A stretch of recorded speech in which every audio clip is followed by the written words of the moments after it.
श्रीशैले सदया पात्रम् दीभक्त्यादि गुणान्नममितीन्द्रप्रवणम् वन्दे रम्यजामातरम् मुनिम् लक्ष्मीनाथसमारम्भाम् नारयामुनमध्यमामप्रदानार्यपर्यन्ताम् वन्दे गुरुपरम्पराम् यो नित्यमच्युतपदाम् कुजयुग्मयुग्मव्यामोहदत्तरितराणि कृणाय मेने अस्मत्पुरोर्भगवतोऽस्य दयैकसिन्धो रामानुजस्य शरणम् प्रपद्ये माता पिता युवतयस्तनया विभूतिः सर्वम् यदेव नियमेन मदन्वयानाम् आद्यस्य नः कुलपते कुलाभिरामम् श्रीमत्सरण्युगणम् प्रणमामि मूर्ध्ना भूतम् सरस्तमरदार्पय भट्टनाथ श्रीभक्तिधार कुलशेखरयोगिवाहान् भक्तान्विदेवपरायतीन्द्रस्तात् श्रीमत्पराङ्कुशमुनिम् प्रणतोऽस्मि नित्यम्।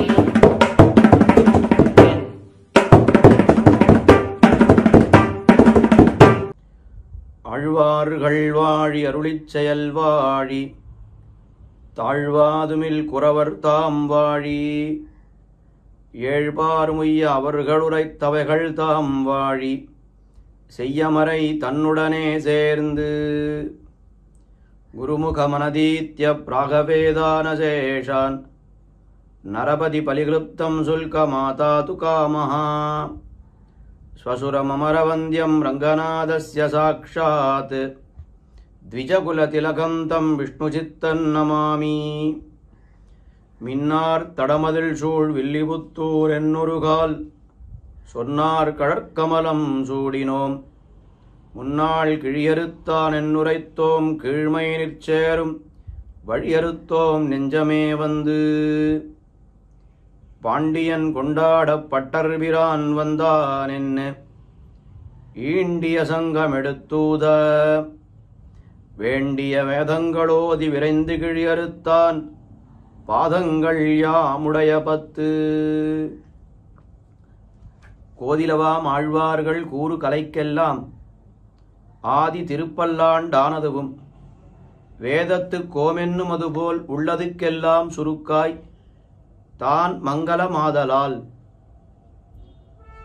மணவாள மாமுனிகள் அருளிச் செய்த உபதேசரத்தின மாலையிலே இது ஒரு ஆச்சரியமான பாசுரம். பெரியாழ்வாருடைய பெருமையையும் திருப்பல்லாண்டினுடைய பெருமையையும் இந்த பாசுரத்திலே மாமுனிகள் நமக்கு காட்டிக் கொடுக்கிறார். அதென்ன திருப்பல்லாண்டுக்கு தனிப்பெருமை என்னால் வேதத்து கோமென்னும் அதுபோல் உள்ளதுக்கெல்லாம் சுருக்காய். சகல வேத சாரம் என்ன என்னால் பிரணவந்தான். இந்த பிரணவத்தை சொல்லித்தான் வேதத்தையே ஆரம்பிக்கிறோம். வேத பாராயணமோ வேத அத்தியானமோ எது பண்ணாலும் இந்த ஹரி ஓம்னு சொல்லித்தான் ஆரம்பிக்கிறோம். முடிக்கும் பொழுது அதை சொல்லித்தான் முடிக்கிறோம். அப்படி உள்ளதுக்கெல்லாம் சுருக்காய் திருப்பல்லாண்டு என்கிற திவ்ய பிரபந்தம் அமைந்திருக்கின்றது.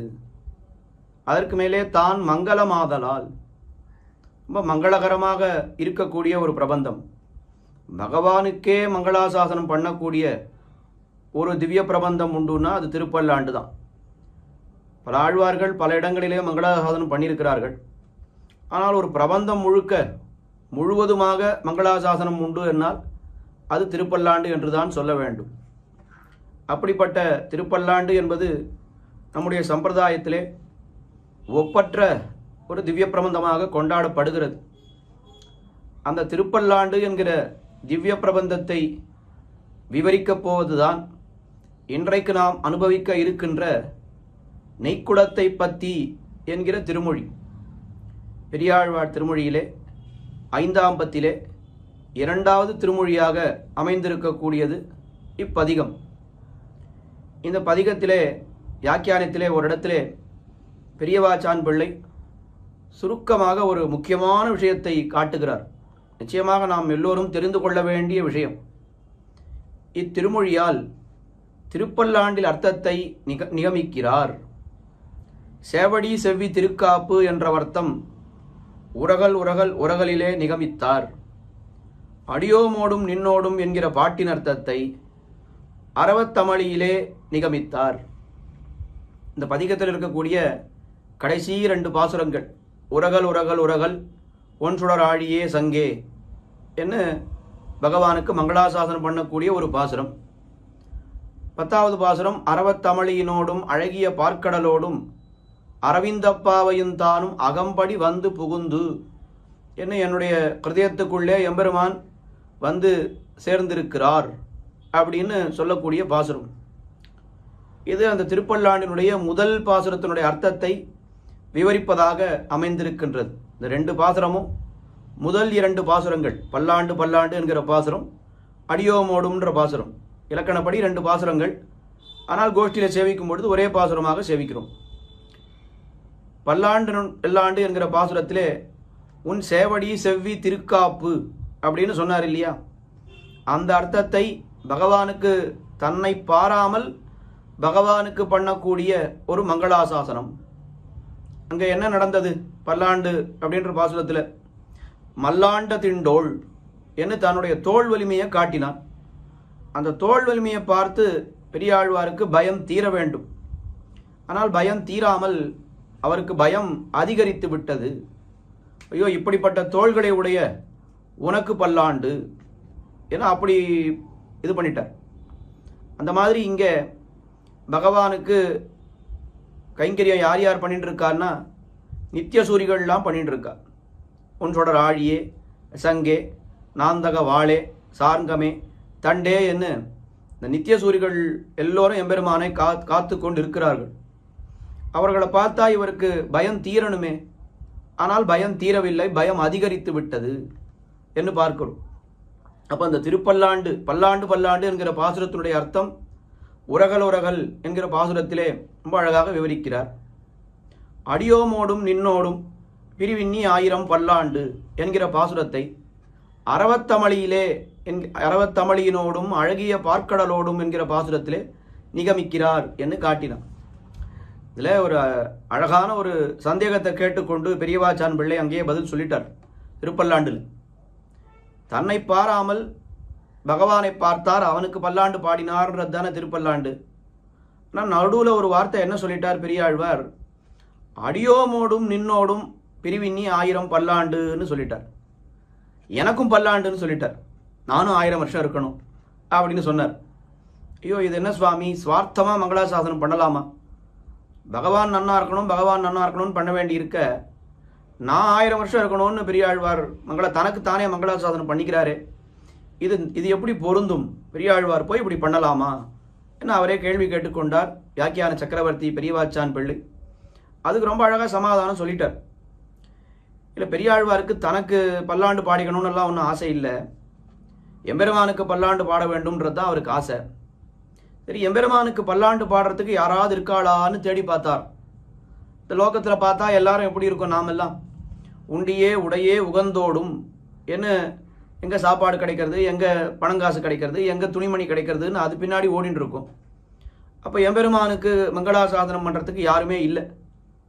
நம்மாழ்வாரும் என்ன சொன்னார்? ஆளுமாளார் ஆழியும் சங்கும் தாமே சுமப்பார். ஐயோ, எல்லா ஆயுதத்தையும் தானே எடுத்துன்னு போகிறாரு, பின்னாடி யாரையாவது ஒருத்தர் வேலைக்கு வச்சு வேலையெல்லாம் இதெல்லாம் சுமந்து கொண்டு போகக்கூடாதா? ஒத்துருமே அவள் கிடைக்கல எம்பெருமானுக்கு அப்படின்னு நம்மாழ்வார் திருவாய்மொழியிலே சாதித்தார். அந்த மாதிரி பெரியாழ்வார் தேடி பார்த்தா யாருமே இல்லை லோகத்தில், மங்களாசாசன பரரா யாருமே இல்லை. யார் இருந்தார்னா அவர் மட்டும்தான் இருந்தார். அவர் மட்டும்தான் மங்களாசாசன பரராக இருந்தார் அந்த அளவுக்கு. சரி, எம்பெருமானுக்கு எப்பவுமே மங்களாசாசனம் பண்ணுறதுக்கு ஒருத்தர் வேணுமே, அதனால் நான் வேண்டும், அதனால் எனக்கு பல்லாண்டு, அடியோமோடும் நின்னோடும் 1000 பல்லாண்டு. அப்போ தனக்காக ஒரு பல்லாண்டு பாடினார் அப்படின்னு சொன்னால் அது தனக்காக இல்லை, அது எம்பெருமானுக்காகத்தான். எம்பெருமானுக்கு பல்லாண்டு பாடுறதுக்கு யாராவது வேணுமே, அது நான் என்ன அப்படித்தான் அர்த்தம் காட்டினார் பெரியவாச்சான் பிள்ளை. அந்த பாசுரத்தினுடைய அர்த்தத்தை இந்த பதிகத்திலே 10வது பாசுரத்திலே தெரிவிக்கிறார். அறவத்தமிழியினோடும் அழகிய பார்க்கடலோடும் அரவிந்த பாவையும் தானும் அகம்படி வந்து புகுந்து, எனக்குள்ளே வந்து எம்பெருமான் அவனுடைய அந்த படுக்கை அறை என்ன, ஸ்ரீமகாலட்சுமி என்ன, எல்லோரும் சேர்ந்து திருப்பார்க்கடலோடு சேர்ந்து என்னுடைய ஹிருதயத்துக்குள்ளே வந்து புகுந்து விட்டான் அப்படின்னு சொன்னார். ரொம்ப ஆச்சரியமான ஒரு சங்கதி மாதிரி காட்டுவார் ஆச்சாரியர்கள். பெரியாழ்வார் தொடங்கினது பல்லாண்டு பல்லாண்டு என்று தொடங்கினார். கடைசியில் அவர் பெரியாழ்வார் திருமொழி முடிக்கும் பொழுது என்ன சொன்னார்? வேயர் தங்கள் குலத்துதித்த விட்டுசித்தன் மனத்தே கோயில் கொண்ட கோவலன் பனிக்கடலில் பள்ளிகோடை பழகவிட்டு ஓடி வந்து என் மனக்கடலில் வாழவல்ல மாய மணாள நம்பி. எல்லாத்தையும் விட்டுட்டு எம்பெருமான் என்னுடைய ஹிருதயத்துக்குள்ளே வந்து புகுந்து விட்டான் அப்படின்னு முடிக்கிறார் பெரியாழ்வார் திருமொழியை. முதல் பிரபந்தமான திருப்பல்லாண்டு ஆரம்பிக்கும் பொழுது பல்லாண்டு பல்லாண்டு பல்லாண்டுன்னு ஆரம்பிச்சு. எந்த ஒரு கிரந்தத்தை எடுத்துட்டாலும் இல்லை யாருடைய ஒரு கிருதி எடுத்துட்டாலும் இந்த முதலும் முடிவும் என்று பார்க்க வேண்டியது. முதலிலே அவர் சொன்ன அர்த்தம், திருப்பல்லாண்டு என்கிற முதல் திவ்ய பிரபந்தத்திலே சொன்ன அர்த்தம் பல்லாண்டு பல்லாண்டு என்று மங்களாசாசனம். இரண்டாவது திவ்ய பிரபந்தமான பெரியாழ்வார் திருமொழியிலே அவர் எப்படி முடிக்கிறார்னு கேட்டா, வேயர் தங்கள் குலத்துதித்த விட்டுசித்தன் மனத்தே கோயில் கொண்ட கோவலன் என்று முடிப்பது தன்னுடைய ஹிருதயத்துக்குள்ளே எம்பெருமான் வந்து விட்டான் என்று முடிக்கிறார். அந்த ரெண்டு அர்த்தம், முதல் பாட்டிலே சொன்ன அர்த்தமும் கடைசி பாசுரத்திலே சொன்ன அர்த்தமும் இந்த பதிகத்திலே அழகாக காட்டுகிறார். விஷ்ணு சித்தன் அப்படின்னா அவருக்கு என்ன அர்த்தம்? விஷ்ணுவை தன்னுடைய சித்தத்திலே உடையவர், எப்பொழுதும் விஷ்ணுவை நினைத்து கொண்டிருப்பவர். அந்த விஷ்ணு எங்கே இருக்கிறார்னு கேட்டா, அவர் ஹிருதயத்துக்குள்ளேயே இருக்கிறார், தனக்குள்ளேயே இருக்கிறார்.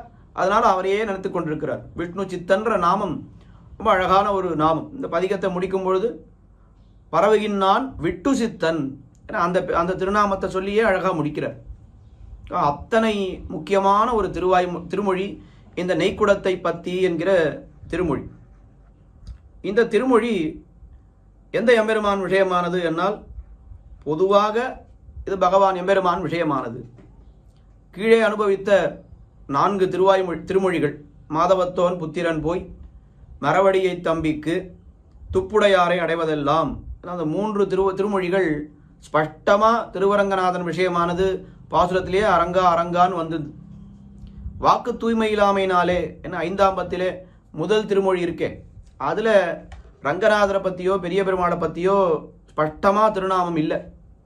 ஆனால் வியாக்கியானம் பண்ணும் பொழுது அவதாரிக்கையிலே காட்டிட்டார், அது பெரிய பெருமாள் விஷயமான ஒரு திருமொழி என ஸ்பஷ்டமாகவே காட்டிவிட்டார். இந்த திருமொழி பொதுவாக எம்பெருமான் விஷயமானது என்று ஆச்சரியமாக காட்டுகிறார்கள் ஆச்சாரியர்கள். பெரியவாச்சான் பிள்ளை இந்த அவதாரிக்கை ரொம்ப சுருக்கமாக பெரியவாச்சான் பிள்ளை காட்டியிருக்கிறார். ஆனால் நிறைய விஷயங்கள் அந்த அவதாரிக்கையில் இருக்கின்றது. அதாவது முதல்ல அவதாரிக்கையில் அப்போதைக்கு இப்போதே சொல்லி வைத்தேன் அரங்கத்தரவணை பள்ளியானே என்று துப்புடையாரை அடைவதெல்லாம் என்கிற திருமொழியிலே சொல்லி வைத்தார். அப்போ என்ன சொன்னார் பெரியாழ்வார்? ஒரு நாள் பிராணன் போகும்பொழுது அன்னைக்கு யமபட்டர்கள் வந்து என்னை இழுத்துன்னு போவாளே, அந்த சமயத்தில் உன்னுடைய நாமத்தை சொல்றதுக்கெல்லாம் எனக்கு தோணாது. அதனால அன்னைக்கு சொல்ல வேண்டியதுக்கு பதிலாக நான் இன்னைக்கே சொல்லிட்டேன். அப்போதைக்கு இப்போதே சொல்லி வைத்தேன், ஏற்கவே சொல்லி வைத்தேன் என்று சொன்னார். எதில்? 4ஆம் பத்தில் 10வது திருமொழியில். உடனே 11வது, அதாவது 5ஆம் பத்திலே முதல் திருமொழியில் என்ன சொல்லிவிட்டார்? ஐயோ, எம்பெருமானுடைய நாமத்தை சொல்றதுக்கு நமக்கு என்ன அருகதை இருக்கு? நாம் எப்படிப்பட்டவன், ரொம்ப தாழ்ந்தவன். நம்மாழ்வார் நைச்சியார் சந்தானம் பண்ணாரே, வளவேழுலகின் முதலாய வானோரிரையை அறிவினையேன் களவேள் வெண்ண தொடு உண்ட கல்வா அப்படின்னு நான் சொல்லிட்டேனே. எப்பேற்பட்ட எம்பெருமான், அவனை போய் நான் வெண்ணை திருடினான்னு சொல்லிட்டேனே. இது என்ன பெரிய அபச்சாரம், என்ன பெரிய அபச்சாரம்னு நைச்சியானுசந்தானம் பண்ணி அகன்ற போக பார்த்தார் 5வது திருவாய்மொழியிலே. வளவேழுலகு நைச்சியானுசந்தானத்துக்கே ஆச்சாரியர்கள் என்ன பேர் வச்சுட்டார்னா வளவேழுலகுன்னு பேர் வச்சுட்டார். நைச்சியானுசந்தானம்ன்ற வார்த்தை எங்க வியாக்கியானத்தில் எழுதணும்னாலும் வளவேழுலகு தலையெடுத்து அகல பார்த்தார் அப்படின்னு அந்த அளவுக்கு வளவேழுலகுன்ற திருவாய்மொழியிலே ஆழ்வார் நைச்சியானுசந்தானம் பண்ணினதுனாலே நைச்சியானுசந்தானம்ன்ற காரியத்துக்கே வளவேழுலகுன்னு பேர் வச்சுட்டார்.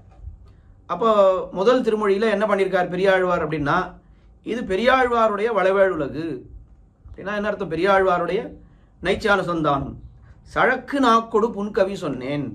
ஐயோ, நான் போய் எம்பெருமானை பற்றி கவி பாடினேனே, இது என்ன அபச்சாரம் என்று தன்னுடைய அந்த அயோக்கியத்தை அனுசந்தித்தார், அகல பார்த்தார். வேண்டான்னு அவர் பின்னாடி போக பார்க்கிறார். ஆனால் என்ன ஆறுது? பெரியாழ்வாருடைய கரணங்கள் மேல் விழுந்து எம்பெருமானை அப்படியே துதிக்க ஆரம்பித்து விட்டன. வேண்டாம் வேண்டான்னு இவர் ஒதுங்குறார். ஆனால் இவரால் ஒதுங்க முடியலை. ஏன் ஒதுங்க முடியலைன்னா இந்த கரணங்கள் இவரை அனுமதிக்க மாட்டேன்றது. இதெல்லாம் நமக்கு இந்த அனுபவம் கொஞ்சம் வித்தியாசமாக இருக்கும். தாழ்ந்த விஷயங்களில் நாம் போகும்பொழுது மனசு வேண்டான்னு சொல்லும். ஆனால் இந்திரியங்கள் கரணங்கள் இருக்கே, நம்ம அதை அனுமதிக்காமல் அந்த விஷயத்துக்கு நம்ம இழுத்துன்னு போயிடும். மனசு எவ்வளோதான் இழுக்க பார்த்தாலும் மனசால் இழுக்க முடியாது. இது நமக்குடைய ஈடுபாடெல்லாம் தாழ்ந்த விஷயங்கள்ல தான் இருக்கும்.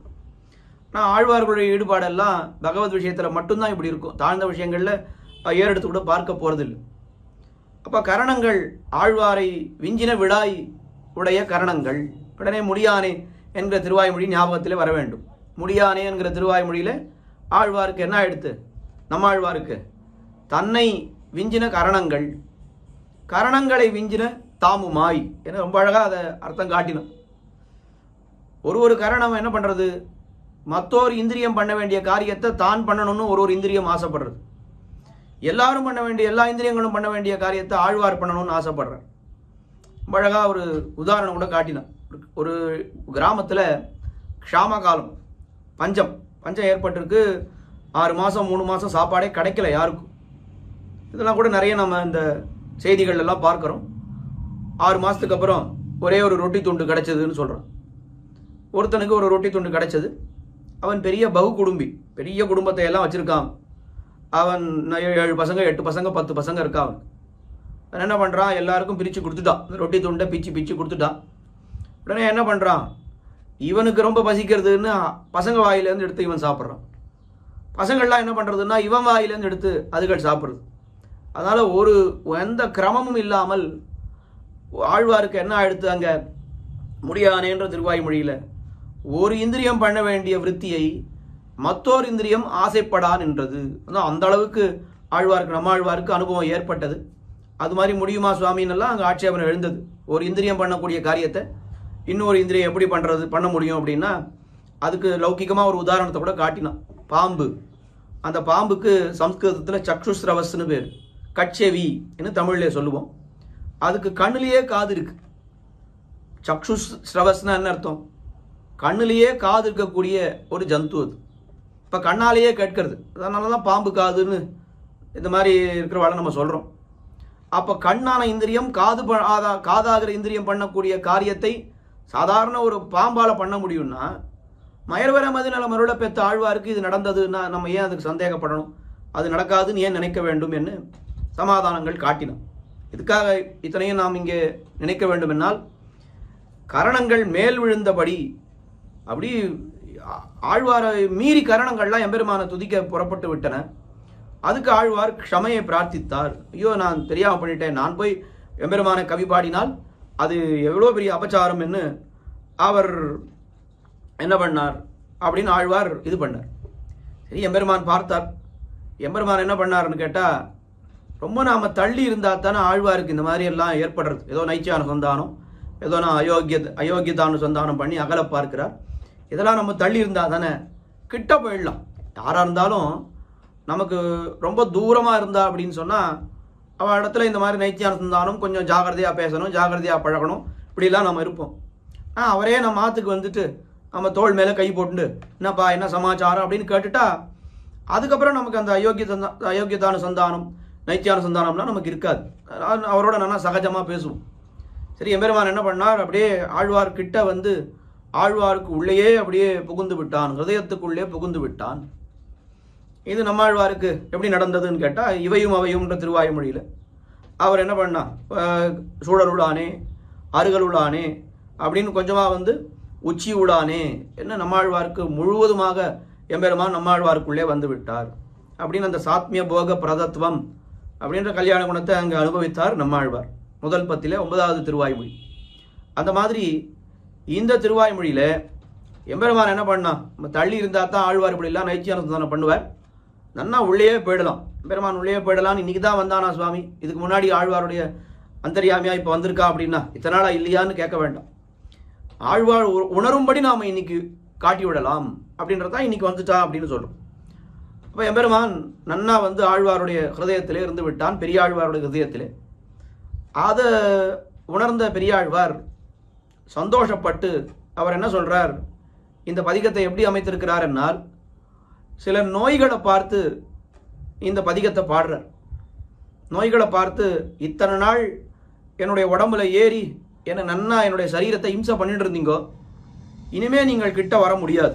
இனிமே என்னுடைய சரீரம்ன்றது இது எப்படிப்பட்டதுன்னா பண்டன்னு பட்டினங்காப்பே. 10 பாசுரத்துல இதுதான் வரப்போகுது. முதல் 8 பாசுரத்துல இந்த வார்த்தை தான் வரப்போகுது. ஆழ்வார் சொல்ல போறார். பழைய மாதிரி இல்லை, இது எம்பெருமானுடைய ராஜதானியாக ஆகிவிட்டது. எம்பெருமானே உகந்து எழுந்தருளி விட்டான் இங்கே அப்படின்னா அந்த உகந்தருளின நிலம், உகந்தருளின நிலம்னு சொல்றோமே. திவ்ய தேசங்களுக்கு சொல்லும் பொழுது உகந்தருளின நிலங்கள்னு சொல்றோம். உகந்தருளின நிலங்கள்னா என்ன அர்த்தம்?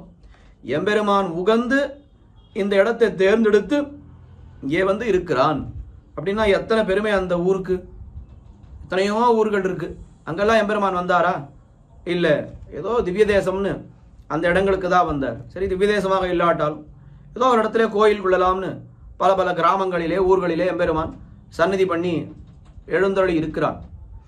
எழுந்தருளி இருக்கக்கூடிய இடங்கள் குறைவு, எம்பெருமானுடைய திருக்கோயில்கள் இல்லாத ஊர்கள் அதிகமாக தானே இருக்கு. அப்போ அந்த ஊர்களுக்கு என்ன பெருமை அப்படின்னு பார்க்கிறோம். அதுபோல இப்போ என்னுடைய ஹிருதயம் இருக்கே, அது என்ன ஆயிடுத்துன்னா எம்பெருமான் உகந்தருளின நிலமாகி விட்டது. மார்வம் என்பதோர் கோயில் அமைத்து மாதவன் என்னும் தெய்வத்தை நாட்டி போன திருமொழியிலே அனுபவித்தோம். அப்படி உகந்தருளின நிலம் ஆன பிற்பாடு இங்கே நீங்கள்லாம் வரக்கூடாது. ஒரு உதாரணத்துக்கு சொல்லணும்னா, ஒரு கோயில் இருக்கு, அந்த கோயிலில் யார் வரலாம், இன்னார் தான் வரலாம், இன்னார் போகலாம், எல்லாரும்லாம் போயிட முடியாது சட்டுன்னு அப்படின்னு எவ்வளோ கட்டுப்பாடுகள் விதித்திருக்கிறார்கள். அதுபோல எம்பெருமான் உகந்து இருக்கக்கூடிய இடம் என்னுடைய திருமே, என்னுடைய தேகம். இப்போ அதனால இத்தனை நாளா நீங்க நினைச்ச போது வந்து வியாதிகள் நோய்கள்லாம் வந்து வந்து என்னை படுத்துட்டு இருந்தீங்களே, இனிமே நீங்கள் அந்த மாதிரி பண்ண முடியாது அப்படின்னு இதைத்தான் இந்த திருமொழியிலே பெரியாழ்வார் ரொம்ப அழகா பேச போகிறார். முதல் பாசுரம் அந்த நோய்களை பார்த்து ஆழ்வார் சொல்லக்கூடிய பாசுரம். நிக்குடத்தை பத்தி ஏறும் எறும்புகள் போல் நிறந்து எங்கும் கை கொண்டு நிற்கின்ற நோய்கள் காலம் பெற உய்யப்போமின் மெய்கொண்டு வந்து புகுந்து வேதப்பிரானார் கிடந்தார் பைக்கொண்ட பாம்பனையோடும் பண்டன்னு பட்டினங்காப்பே.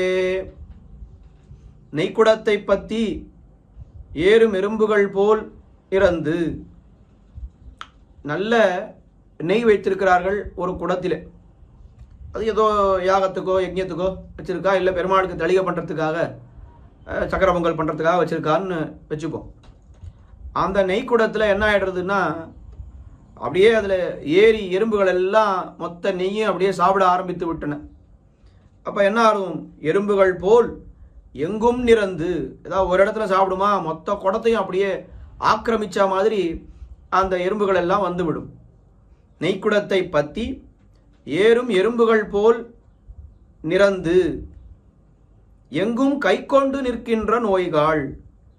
நீங்கள்லாம் என்ன பண்றீங்கோ? அதாவது வியாதிகளை பார்த்து ஆழ்வார் சொல்கிறார். நீங்கள்லாம் என்ன பண்றீங்கோ அப்படின்னா, இந்த நெய்க்குடம் என்னுடைய தேகம் இருக்கு, இதில் எப்படி எறும்புகள்லாம் வந்து நெய்க்குடத்தில் மொய்க்குமோ, நீங்கள்லாம் வந்து என்னுடைய உடம்புல ஏறிண்டு அத்தனை வியாதியையும் எனக்கு கொடுக்கிறீர்கள். பாருங்க, யோசித்து பாருங்கள்.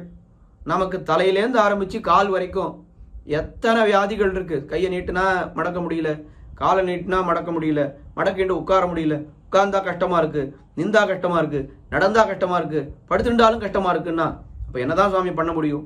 எப்படி இருந்தாலும் ஏதோ ஒரு வியாதி, ஒரு பிணி என்பது நம்மை அப்படியே பிடித்து கொண்டிருக்கின்றது. அத்தனை வியாதிகள், அதனால கஷ்டப்படுகிறோம் இந்த தேகத்தை வைத்துக்கொண்டு. அந்த நோய்களை பார்த்து ஆழ்வார் என்ன சொன்னார்? நெய்க்குடத்தை பற்றி ஏறும் எறும்புகள் போல் நிறந்து எங்கும் கை கொண்டு நிற்கின்ற நோய்கள். நீங்கள் வாழ வேண்டும் என்றால், ஒழுங்கா நீங்க இருக்கணும்னா இங்கிருந்து புறப்பட்டு போய்விடுங்கள். காலம் பெற உய்யப்போமின், நீங்கள் வாழ உஜ்ஜீவிக்க வேண்டும் என்றால் சட்டுன்னு இங்கிருந்து நீங்கள் புறப்பட்டு விடுங்கள். ஏன் தெரியுமா? இந்த இடம் இருக்கிறதே, இந்த உகந்தருளின நிலம்னு என்னுடைய தேகம், இது வேதப்பிரானார். வேதப்பிரானார் என்னால் பிரம்மாவுக்கு வேதத்தை எல்லாம் உபகரித்தாரே. யோ பிரம்மாணம் விததாதி பூர்வம் யோவை வேதாம்ச பிரகிணோதி தஸ்மை என்று சொல்கிறா போலே, அந்த வேத பிரானார், வேதத்தை உபகரித்த எம்பெருமான், அவர் பைக்கொண்ட பாம்பனையோடு, இப்போ பைக்கொண்ட பாம்பனை என்னால் என்ன, திருவனந்தாழ்வான் ஆகிற இந்த பெரிய படுக்கையோடு வந்து இங்கே புகுந்து விட்டார். மெய்கொண்டு வந்து புகுந்து கிடந்தார். என்னுடைய சரீரம், மெய்னா சரீரம், அந்த சரீரத்தை ரொம்ப கொண்டு ரொம்ப போக்கியமா ஆதராதிசயத்தோடு அந்த சரீரத்திலே ரொம்ப ஒரு ஈடுபாடோடு இங்கே வந்து படுத்துட்டு இருக்கார். மெய்கொண்டு வந்து புகுந்து வேதப்பிரானார் கிடந்தார் பண்டன்று பட்டினங்காப்பே. அதனால இந்த தேகம் இருக்கே, ஏதோ இதுவும் ஒரு மனுஷ தேகம்தான். வியாதிகள், அந்த வியாதிகளை பார்த்து ஆழ்வார் சொல்ற, நீங்கள் என்ன நினைக்கிறீர்கள், எல்லாம் மனுஷ தேகம் தானே, மனுஷ தேகம்னா நாம போய் இருக்கணும், கூட கூட இருந்து அவனை படுத்தணும், அவனுக்கு தொந்தரவு கொடுக்கணும், அதனால வந்துடலான்னு நினைத்து நீங்கள் வந்து விடாதீர்கள். இது பழைய தேகம் கிடையாது, இது புது தேகம். புது தேகம்னா என்ன, தேகத்தை ஏதாவது மாத்திட்டாளான்னா மாத்தலை. இத்தனை நாள் எம்பெருமான ஆதராதிசயத்தோடு எழுந்தருளி இருந்தான் அப்படின்றது தெரியாத தேகமா இருந்தது. இப்ப நான் நன்றாக உணர்ந்து விட்டேன், இது எம்பெருமானுக்கு ஒரு பெரிய ராஜதானி போலே. பண்டன்னு பட்டினங்காப்பு, என்னுடைய சரீரமும் என்னுடைய ஆத்மாவும் பழைய மாதிரி இல்லை. இப்போ முன்னாடி வந்து நான் எப்படியோ இருந்தேன், அந்நியசேஷத்துவம் சஸ்வாத்தந்திரியம்லாம் சொல்றாள், அப்படியெல்லாம் இருந்தேன். அப்போ நீங்கள் வந்து புகுந்தீர்கள், அதுல ஒன்றும் குற்றம் இல்லை. ஆனா இப்போ எப்படி ஆயிடுத்துன்னா, இது எம்பெருமானுடைய இடம். ஒரு உதாரணத்துக்கு சொல்லணும்னா, ஒரு தோப்பு இருக்கு, மாந்தோப்புன்னு வச்சுப்போம். அந்த மாந்தோப்பு யாருதுன்னு தெரியாது. உடனே அங்கே வழியில் போகிறவாள்லாம் என்ன பண்ணுறா, உள்ளே போகிறான், 4 மாங்காய் எடுத்துக்கிறா, மாம்பழத்தை எடுத்துக்கிறா, சாப்பிட்றா, என்னென்னமோ பண்ணுறான். ஆனால் ஒரு நாள் என்ன ஆகிடுறது, அந்த மாந்தோப்பை ஒரு சாதாரண நாள் வச்சுட்டு இருந்தான், அதை யாரோ ஒரு பெரிய ஒரு அரசியல்வாதியோ யாரோ ஒருத்தன் வாங்கிட்டான், இல்லை ஒரு பெரிய என்ன சொல்கிறது ஒரு ரவுடி வாங்கிட்டான்னு வச்சுப்போம். உடனே அந்த பக்கம் போகிறவன் வரவன்லாம் கிட்ட எட்டி பார்ப்பானோ, ஐயோ எதுக்கு நமக்கு பொல்லாப்பு, இந்த ஒரு 2 மாம்பழத்தை சாப்பிட்றதுக்காக இவங்கிட்ட மாட்டின்ட்டோம், இவனுக்கு தெரிஞ்சதுன்னா நமக்கு உண்டு இல்லைன்னு பண்ணிடுவான், அதனால இந்த பக்கம் போகவே வேண்டாம், எனக்கு மாம்பழமே வேண்டாம், நான் போய் நேரையே போயிடுறேன்னு எல்லாரும் போயிடுவோம். அதுபோல் இந்த இடம் யாருதுன்னா ரொம்ப பெரிய ஆள், பகவானுடைய பெருமாள், அந்த பகவானுடைய இடம் இது. இந்த இடத்துல நீங்கள் பழைய மாதிரி வந்து நான் வந்து நோயை கொடுக்குறேன்னு வந்தீர்களானால் உங்களுக்கு தான் பிரச்சனை, எனக்கு ஒன்றும் இல்லை, அவர் பார்த்துட்டே இருக்கார், அதனால் உங்களுக்கு தான் பிரச்சனை, அதனால ஜாகிரதையாக இருங்கள். பண்டன்னு பட்டினங்காப்பே என்று 10 பாசுரத்திலையும் இதை தான் சொல்ல போகிறார். இப்படி அந்த முதல் பாசுரமானது அந்த எங்கும் கை கொண்டு நிற்கின்ற நோய்காள் காலம்பெற உய்யப்போமின் மெய்கொண்டு வந்து புகுந்து வேதப்பிரானார் கிடந்தார் என்று எம்பெருமான் தன்னுடைய உள்ளே அப்படியே திருவனந்தாழ்வானோடு சேர்ந்து இருப்பதை ரொம்ப ஆனந்தமாக அனுபவித்து பேசுகிறார். 2வது பாசுரம் இதுவும் அழகான பாசுரம். யம பட்டர்கள் அவர்கள்லாம் இந்த எம்பெருமான் இருக்கிற இடம்ன்றதுனால தூதுவர் ஓடி ஒளித்தார். எல்லாரும் இந்த பக்கம் கிட்டேயே எட்டி பார்க்கறதே இல்லை, எல்லாரும் ஓடி போய் ஒளிந்து கொண்டார்கள்னு அழகா சொல்றார். சித்திரகுத்தன் எழுத்தால் தென்புலக்கோன் பொறியொத்தி வைத்த இலச்சினை மாத்தி தூதுவர் ஓடி ஒளித்தார் முத்து திரைக்கடல் சேர்ப்பன் மூதறிவாளர் முதல்வன் பத்தற்கமுதன் அடியேன் பண்டன்னு பட்டினங்காப்பே. தென்புலக்கோன் பொறி ஒத்தி, யமனுக்கு எந்த திக்குன்னா தெற்கு திக்கு, தென் திசை, அதுதான் யமனுடைய திக்கு. தென்புலக்கோன் பொறியொத்தி இலச்சின வைத்த சித்திரகுப்தன், என்ன அப்படி அன்வயம் பண்ணிக்கணும். தென்புலக்கோன் என்னால் யமன், யமதர்மன், அவனாலே முத்திரை வைக்கப்பட்ட சித்திரகுப்தன் என்கிற கணக்கனுடைய அந்த சித்திரகுப்தன்றவன் யாரு, யமனுடைய ஒரு வேலைக்காரன்னு வச்சுக்கலாம். அவன் என்ன பண்றான், எல்லாருக்கும் கணக்கு எழுதுறான், புண்ணிய பாப கணக்கு இல்லையா அவன் எழுதிட்டு இருக்கான். யாருக்கு என்னைக்கு ஆயுசு முடிகிறது, இன்னைக்கு இத்தனை பேருக்கு ஆயுசு முடிகிறது, இவாளையெல்லாம் போய் இழுத்துட்டு வாங்கோன்னு அந்த யம தூதர்களை எல்லாம் அவன் அனுப்புகிறான். அன்னைக்கு இன்னைக்கு இன்னாருக்கு ஆயுசு முடிஞ்சுடுத்து அப்படின்னு இது பண்றான். அதுதான் சித்திரகுப்தன் எழுத்து. அந்த எழுத்துக்கு மாற்றி அது எல்லாத்தையும் என்ன எடுத்து இந்த அடியவர்கள் விஷயத்துல அந்த புஸ்தகம் ஒன்று வச்சுட்டு இருக்கானே, எழுதுறானே, அதை தூக்கி போட்டாச்சு. அந்த புஸ்தகத்துக்கு இப்போ பிரயோஜனமே இல்லை, அதை சுட்டு புகட்டு தூதுவர் ஓடி ஒளித்தார்.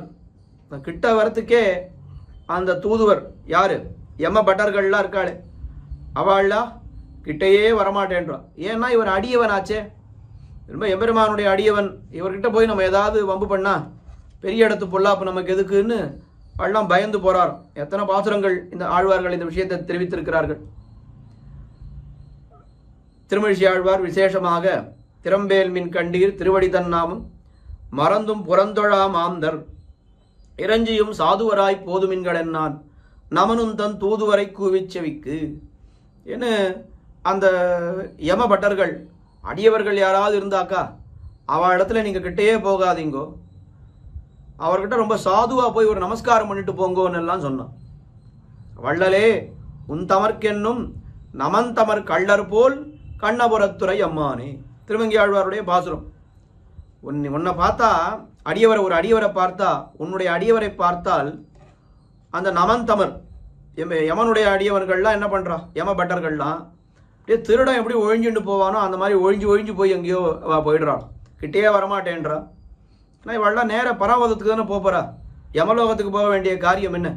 யமலோகத்துக்கு போவதாக இருந்தால் யமபட்டர்கள் அழைத்து கொண்டு போய் அங்கே யமலோகத்தில் விட்டு அவனுக்கு தண்டனை எல்லாம் கொடுத்து அடுத்தது என்ன ஜென்மோ சொர்க்கமோ இதுவோ திருப்பி பூலோகத்துக்கோ எங்கே அனுப்பணுமோ அங்கே அனுப்ப போகிறா. அடியவர்கள்லாம் எங்கே போகிறா, நேர பரமபதத்துக்கு போக போகிறா. இப்போ நடுவில் இருக்கக்கூடிய இந்த லோகங்களுக்கெல்லாம் இவளுக்கு ஒன்றும் காரியமே கிடையாது. அதனால் அவர்கள்கிட்டயே நீங்கள் போகாதீர்கள் என்ன யமனே சொன்னான்னு திருமழிசை ஆழ்வார் பாசுரம் பாடியிருக்காரு. அந்த மாதிரி அந்த தூதுவர் ஓடி ஒளித்தார், எல்லாம் ஒழிஞ்சு போயிட்டா, இவ கிட்டேயே வரல. முத்து திரைக்கடல் சேர்ப்பன் மூதறிவாளர் முதல்வன். ரொம்ப எம்பெருமான் எங்கே சயனித்துக் கொண்டிருக்கிறான்? முத்துக்கள் திரையறிகின்ற கடலிலே, திருப்பார்கடலிலே. இங்கே சேர்ப்பன், அங்கே கண் வளர்ந்தருளுகிறான் எம்பெருமான். மூதறிவாளர் முதல்வன், எப்பேற்பட்டவன் என்னால் ரொம்ப மூதறிவாளர். நித்தியசூரிகள்னா அவர்களுடைய ஞானத்துக்கு எல்லையே கிடையாதுன்னு சொல்றோம். அந்த எல்லையில்லாத ஞானத்தை உடைய நித்தியசூரிகளுக்கு தலைவன், மூதறிவாளர் முதல்வன். அதுக்கு மேலே பத்தர்க்கு அமுதன், பக்தர்களுக்கு அமிர்தம் போல இருக்கக்கூடியவன் எம்பெருமான். எப்பொழுதும் நாள் திங்கள் ஆண்டூழி உழிதொரும் அப்பொழுதைக்கு அப்பொழுது என் ஆறாவ அமுதமே.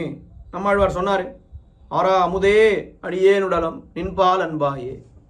ஏன்னா ஆறாவமுதுன்னு எம்பெருமானை ஆழ்வார்கள் எல்லாம் கூப்பிடுகிறார்கள். இங்கே எம்பெருமானுக்கு என்ன சொல்றார்? பக்தர்க்கு அமுதன் அவன் எம்பெருமான்.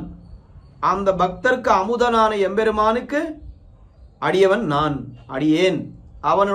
அவனுக்கு சேஷப்பட்டவன், அவனுடைய சேஷபூதன் நான் அப்படின்னு சொல்லி பண்டன்று பட்டினங்காப்பே. அப்போ இந்த தேகம் இருக்கே, இது பண்டன்னு பழைய போல இல்லை, இப்போ பட்டினங்காப்பே என்று இந்த இரண்டாவது பாசுரத்திலே தெரிவிக்கிறார். மூன்றாவது பாசுரத்தில் என்ன தெரிவிக்கிறார்னா, ரெண்டாவது பாசுரத்திலே நமக்கு, அதாவது ஒரு அடியவனுக்கும் யமனுக்கும் எந்த விதமான ஒரு தொடர்பும் இல்லை, யமபட்டர்களால் இழுத்து கொண்டு போக வேண்டிய அவசியம் நமக்கு இல்லைன்னு சொன்னார்.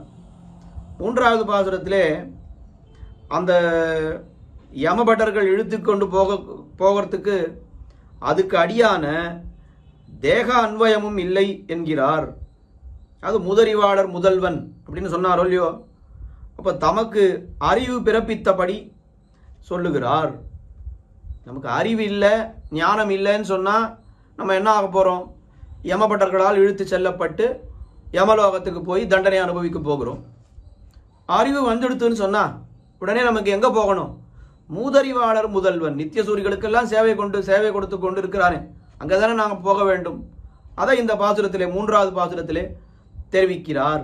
எப்பொழுது ஆழ்வாருக்கு இந்த ஞானம்ன்றது ஏற்பட்டதோ, எம்பெருமான் அளித்த மயர்வர மதிநலம் அது ஏற்பட்டதோ, அதுக்கப்புறம் யமபட்டர்களை கண்டு நாம் ஏன் பயப்பட வேண்டும், நமக்கு அவளுக்கும் என்ன ஒரு தொடர்பு என்ன, அது மறுபடியும் இந்த பாசுரத்திலே தெரிவிக்கிறார்.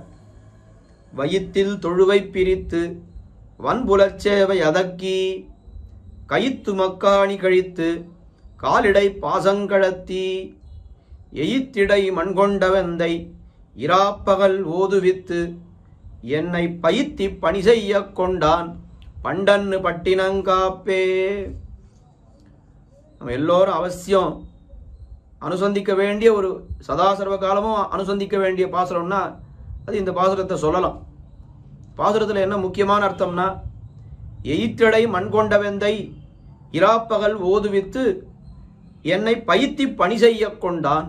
நமக்கு ஞான பிரதானத்தையும் பண்ணி நம்மிடத்திலே கைங்கரியத்தையும் கொண்டிருக்கிறான எம்பெருமான். அது எந்த எம்பெருமான் என்னால் வராகநாயனார். எயிற்றடை மண்கொண்ட எந்தை என எம்பெருமான் இந்த நமக்கு பண்ணின உபகாரத்தை நினைத்தால் இந்த பாசுரத்தை நாம் எப்பொழுதும் அனுசந்தித்துக் கொண்டே இருக்க வேண்டும். நாம் பெத்த நன்மையும் நாமங்க நன்னெஞ்சத்து ஓம்பி இருந்தெம்மை ஓதுவித்து வேம்பின் பொருள் நீர்மை ஆயினும் பொன்னாழி பாடன்னு அருள் நீர்ம தந்தவருள் என்று பூதத்தாழ்வார் அருளி செய்த பாசுரம். அந்த பாசுரம் போலவே இருக்கக்கூடிய இந்த பாசுரம் இல்லை. முதலிலே வயிற்றில் தொழுவை பிரித்து என்ன பண்ணான் எம்பெருமான், நமக்கு கர்ப்பவாசமாகிற அந்த தொழு சிறை கூடத்தை கழித்து என்ன இதெல்லாம் யார் பண்ணான்னால், எயித்திடை மண் கொண்ட வெந்தை. மண் என்னால் பூமி, பூமி பிராட்டி. அந்த பூமி பிராட்டியை தன்னுடைய எயிறு, இந்த வராக பெருமாளுக்கு இருக்கக்கூடிய அந்த தந்தம் இருக்கே, அதால தான் இடந்தெடுத்தான். எயித்திடை மண் கொண்ட எந்தை வயிற்றில் தொழுவை பிரித்து. இதுக்கு மேலே எனக்கு கர்ப்பவாசமே கிடையாது. இத்தனை நாள் எத்தனையோ ஜென்மமாக எத்தனையோ காலமாக நித்திய சம்சாரியாய் இருந்தேன். ஆனால் இனிமே எனக்கு இந்த சம்சாரம்ன்றதே கிடையாது. இந்த சம்சாரமாகிற சிறைக்கு நான் வர வேண்டிய அவசியம் கிடையாது. அதெல்லாம் அந்த கர்ப்பவாசத்தை எம்பெருமான் அடியோடு கழித்து விட்டான். வயிற்றில் தொழுவை பிரித்து புலம் வன் சேவை அதக்கி. இத்தனை நாள் நான் என்ன பண்ணிட்டு இருந்தேன், இந்திரியங்கள் இழுத்த இழுப்புகள்லாம் போயிட்டு இருந்தேன். கண்ணு எங்கே இழுக்கிறதோ, காது எங்கே இழுக்கிறதோ, வாய் எங்கே இழுக்கிறதோ எல்லா இடத்துக்கும் நான் போயிட்டு இருந்தேன். இனிமேல் என்ன நம்முடைய நிலைமை அப்படின்னால், புலன் வன் சேவை அதக்கி. இந்திரியங்களாகிற வலிய ரிஷபங்கள், எருதுகள் போல இருக்கக்கூடிய இந்திரியங்கள், அந்த இந்திரியங்களை எல்லாம் நன்றாக நெருக்கி கயிற்றும் அக்கும் ஆணி கழித்து, நரம்பும் எலும்புமான இந்த ஸ்தூல சரீரம் இதை கழித்து. இனிமேலுக்கு நமக்கு சரீரமே கிடையாது. இந்த சரீரம் கீழே விழுந்ததானால் நமக்கு கிடைக்க போவது அது திவ்யமங்களக விக்கிரகம். பரமபதத்துக்கு போயிட்டாக்கா அங்கே பஞ்ச உபனிஷத் மயமான அங்கே திருமேனி தானே நமக்கு கிடைக்க போகிறது. காலிடை பாசங்கழத்தி எல்லாம் எம்பெருமான் இவருக்கு பண்ணியிருக்கக்கூடிய உபகாரங்களை எல்லாம் இங்கே தெரிவிக்கிறார். வயிற்றில் தொழுவை பிரித்து வன்புல சேவை அதக்கி கயிற்றும் அக்காணி அக்கும் ஆணி கழித்து. அக்குன்னா எலும்பு, அப்படி கயிறுன்னா நரம்பு. இந்த நரம்பு எலும்பும் சேர்த்து கட்டி தானே இந்த சரீரத்தை வச்சிருக்கா. அப்படி கயிற்றும் அக்காணி கழித்து காலிடை பாசங்கழத்தி. ரொம்ப இந்த விஷயத்தில் இருக்கக்கூடிய விஷயாந்தரங்களில் இருக்கக்கூடிய ஸ்நேகத்தை எல்லாம் நமக்கு போக்கி எம்பெருமான் எல்லாம் பண்ணியிருக்கிறான். இராப்பகல் ஓதுவித்து, எல்லாம் இரவும் பகலும் எவ்வளவு நமக்கு எம்பெருமான் ட்ரைனிங் கொடுத்துருக்கார், எவ்வளவு சொல்லி கொடுத்துருக்கார். என்ன ஓதுவித்து, என்னத்தை சொல்லி கொடுத்துருக்கார் என்னால், சேஷத்துவமே ஆத்மாவுக்கு ஸ்வரூபம் என்னுமிடத்தை எனக்கு அறிவித்து. இத்தனை நாள் நான் என்ன நினைச்சிட்டு இருந்தேன், நானே எனக்கு எஜமானன்னு நினைச்சிட்டு இருந்தேன். இல்லை யாருக்கோ சேஷப்பட்டவன், அந்நிய சேஷத்துவத்தில் இருந்தேன். அப்படியெல்லாம் இருந்த எனக்கு எம்பெருமான் என்ன பண்ணான், ராத்திரியும் பகலுமா. நாளை கார்த்தால ஒரு பெரிய பரீட்சை இருக்குன்னா பசங்கள்லாம் என்ன பண்ணுறா, கார்த்தால ராத்திரின்னு பார்க்காம படிச்சுட்டே இருக்காது. அந்த பரீட்சை முடிகிற வரைக்கும் படிச்சுட்டே இருக்கா. அதுபோல் எம்பெருமான் கூட அப்பா அம்மா என்ன பண்ணுறா, அவன் படிக்கிறானா இல்லையான்னு பார்த்துட்டு அவனை ராத்திரி பகலும் அவன் தூங்கிட்டா கூட தூங்காதரா, படி படி படின்னு அவனை படிக்க வைக்கிறான். அதுபோல இராப்பகல் எம்பெருமான் என்னை பயித்து வித்தான். சேஷத்துவமே ஸ்வரூபம் என்பதை அறிவித்து. அதை தெரிஞ்சுட்டா மட்டும் போருமா சுவாமி, நன்னா தெரியும் சுவாமி, சேஷத்துவம் தான் எனக்கு ஸ்வரூபம்னு தெரியும். அப்படியா, தெரிஞ்சுட்டியே என்ன பண்ணுறியேன்னா நான் பாடி என் காரியத்தை பண்ணிட்டு இருக்கேன், எங்கே உண்டியே உடையே உகந்தோடும்னு அப்படி தான் போயிட்டு இருக்கேன்னா அது என்ன பிரயோஜனம்? என்னைக்கு சேஷத்துவமே ஸ்வரூபம்னு தெரிஞ்சுட்டோமோ அணிலிருந்து கைங்கரியம் பண்ண வேண்டாமோ. அது தெரிஞ்சுட்டா மட்டும் போறாது, ஞானமும் இருக்கணும் அனுஷ்டானமும் இருக்கணும். ஞானம் அனுஷ்டானம் இவை என்று காட்டுறாள். அதுபோல இராப்பகல் ஓதுவித்து பயித்தி, அதை அனுஷ்டான பரியந்தமாக ஆக்கி பணி செய்ய கொண்டான். எவ்வளோ விசேஷம் பாருங்க. எம்பெருமானுக்கு சதா சர்வ காலமும் கைங்கரியம் பண்ணக்கூடிய பாக்கியத்தை நமக்கு எம்பெருமான் கொடுத்திருக்கிறான். அந்நியசேஷத்துவம் ஸ்வஸ்வாதந்திரியம் இதையெல்லாம் கழித்தான். இது முதல்ல. அதுக்கு முன்னால இந்த சம்சாரமாகிற சிறையெல்லாம் கழித்து உடம்பாகிற இந்த நரம்பம் எலும்புமா கட்டியிருக்காளே இந்த சரீரத்தை கழித்து மற்ற விஷயங்களில் இருக்கக்கூடிய ஆசைகளை எல்லாம் போக்கி இராப்பகல் ஓதுவித்து நம்ம என்ன பண்ணியிருக்கிறான், ஆத்மாவனுடைய ஸ்வரூபத்தை நமக்கு அறிவித்து நம்மை நன்றாக பயிற்சி அதை அந்த ஸ்வரூபத்தை தெரிஞ்சுண்டா மட்டும் போருமா, அதை அனுஷ்டான பரியந்தமாக அதை ஆக்கி அதற்கு மேலே நம்மிடத்திலே கைங்கரியத்தையும் கொள்ளுகிறானே. இது என்ன பாக்கியம், இத்தனை பேர் இருக்கும் பொழுது இந்த பாக்கியம் நமக்கு கிடைத்ததே அப்படின்னு சொன்னால் இதற்கெல்லாம் யார் காரணம்னால் எம்பெருமானுடைய கடாட்சம், ஆச்சாரியர்களுடைய கடாட்சம் தானே இதுக்கு காரணம். இதை நாம் நினைத்து கொண்டே இருக்க வேண்டும். எம்மை பயித்தி பணி செய்ய கொண்டான் பண்டன்னு பட்டினங்காப்பே. என்னிடத்திலே கைங்கரியம் கொண்டிருக்கா எம்பெருமான். அப்படிப்பட்ட இந்த தேகத்தினுடைய பிரயோஜனம் என்ன, இத்தனை நாள் என்னமோ பிரயோஜனத்துக்காக நான் போயிட்டு இருந்தது இந்த தேகம். ஆனால் இப்போ என்னுடைய இந்திரியங்கள் இதுக்கெல்லாம் என்ன பிரயோஜனம்னா பகவானுக்கு கைங்கரியம் பண்ணுறது தான் பிரயோஜனம். இப்போ நீங்கள் என்னை பிடிச்சிட்டீர்களானால், நோய்களை பார்த்து ஆழ்வார் சொல்லுகிறார், இப்போ என்கிட்ட வந்தீர்களானால் இப்போ என்ன ஆகும், பெரிய இடத்து பொல்லாப்பு உங்களுக்கு சேரும்.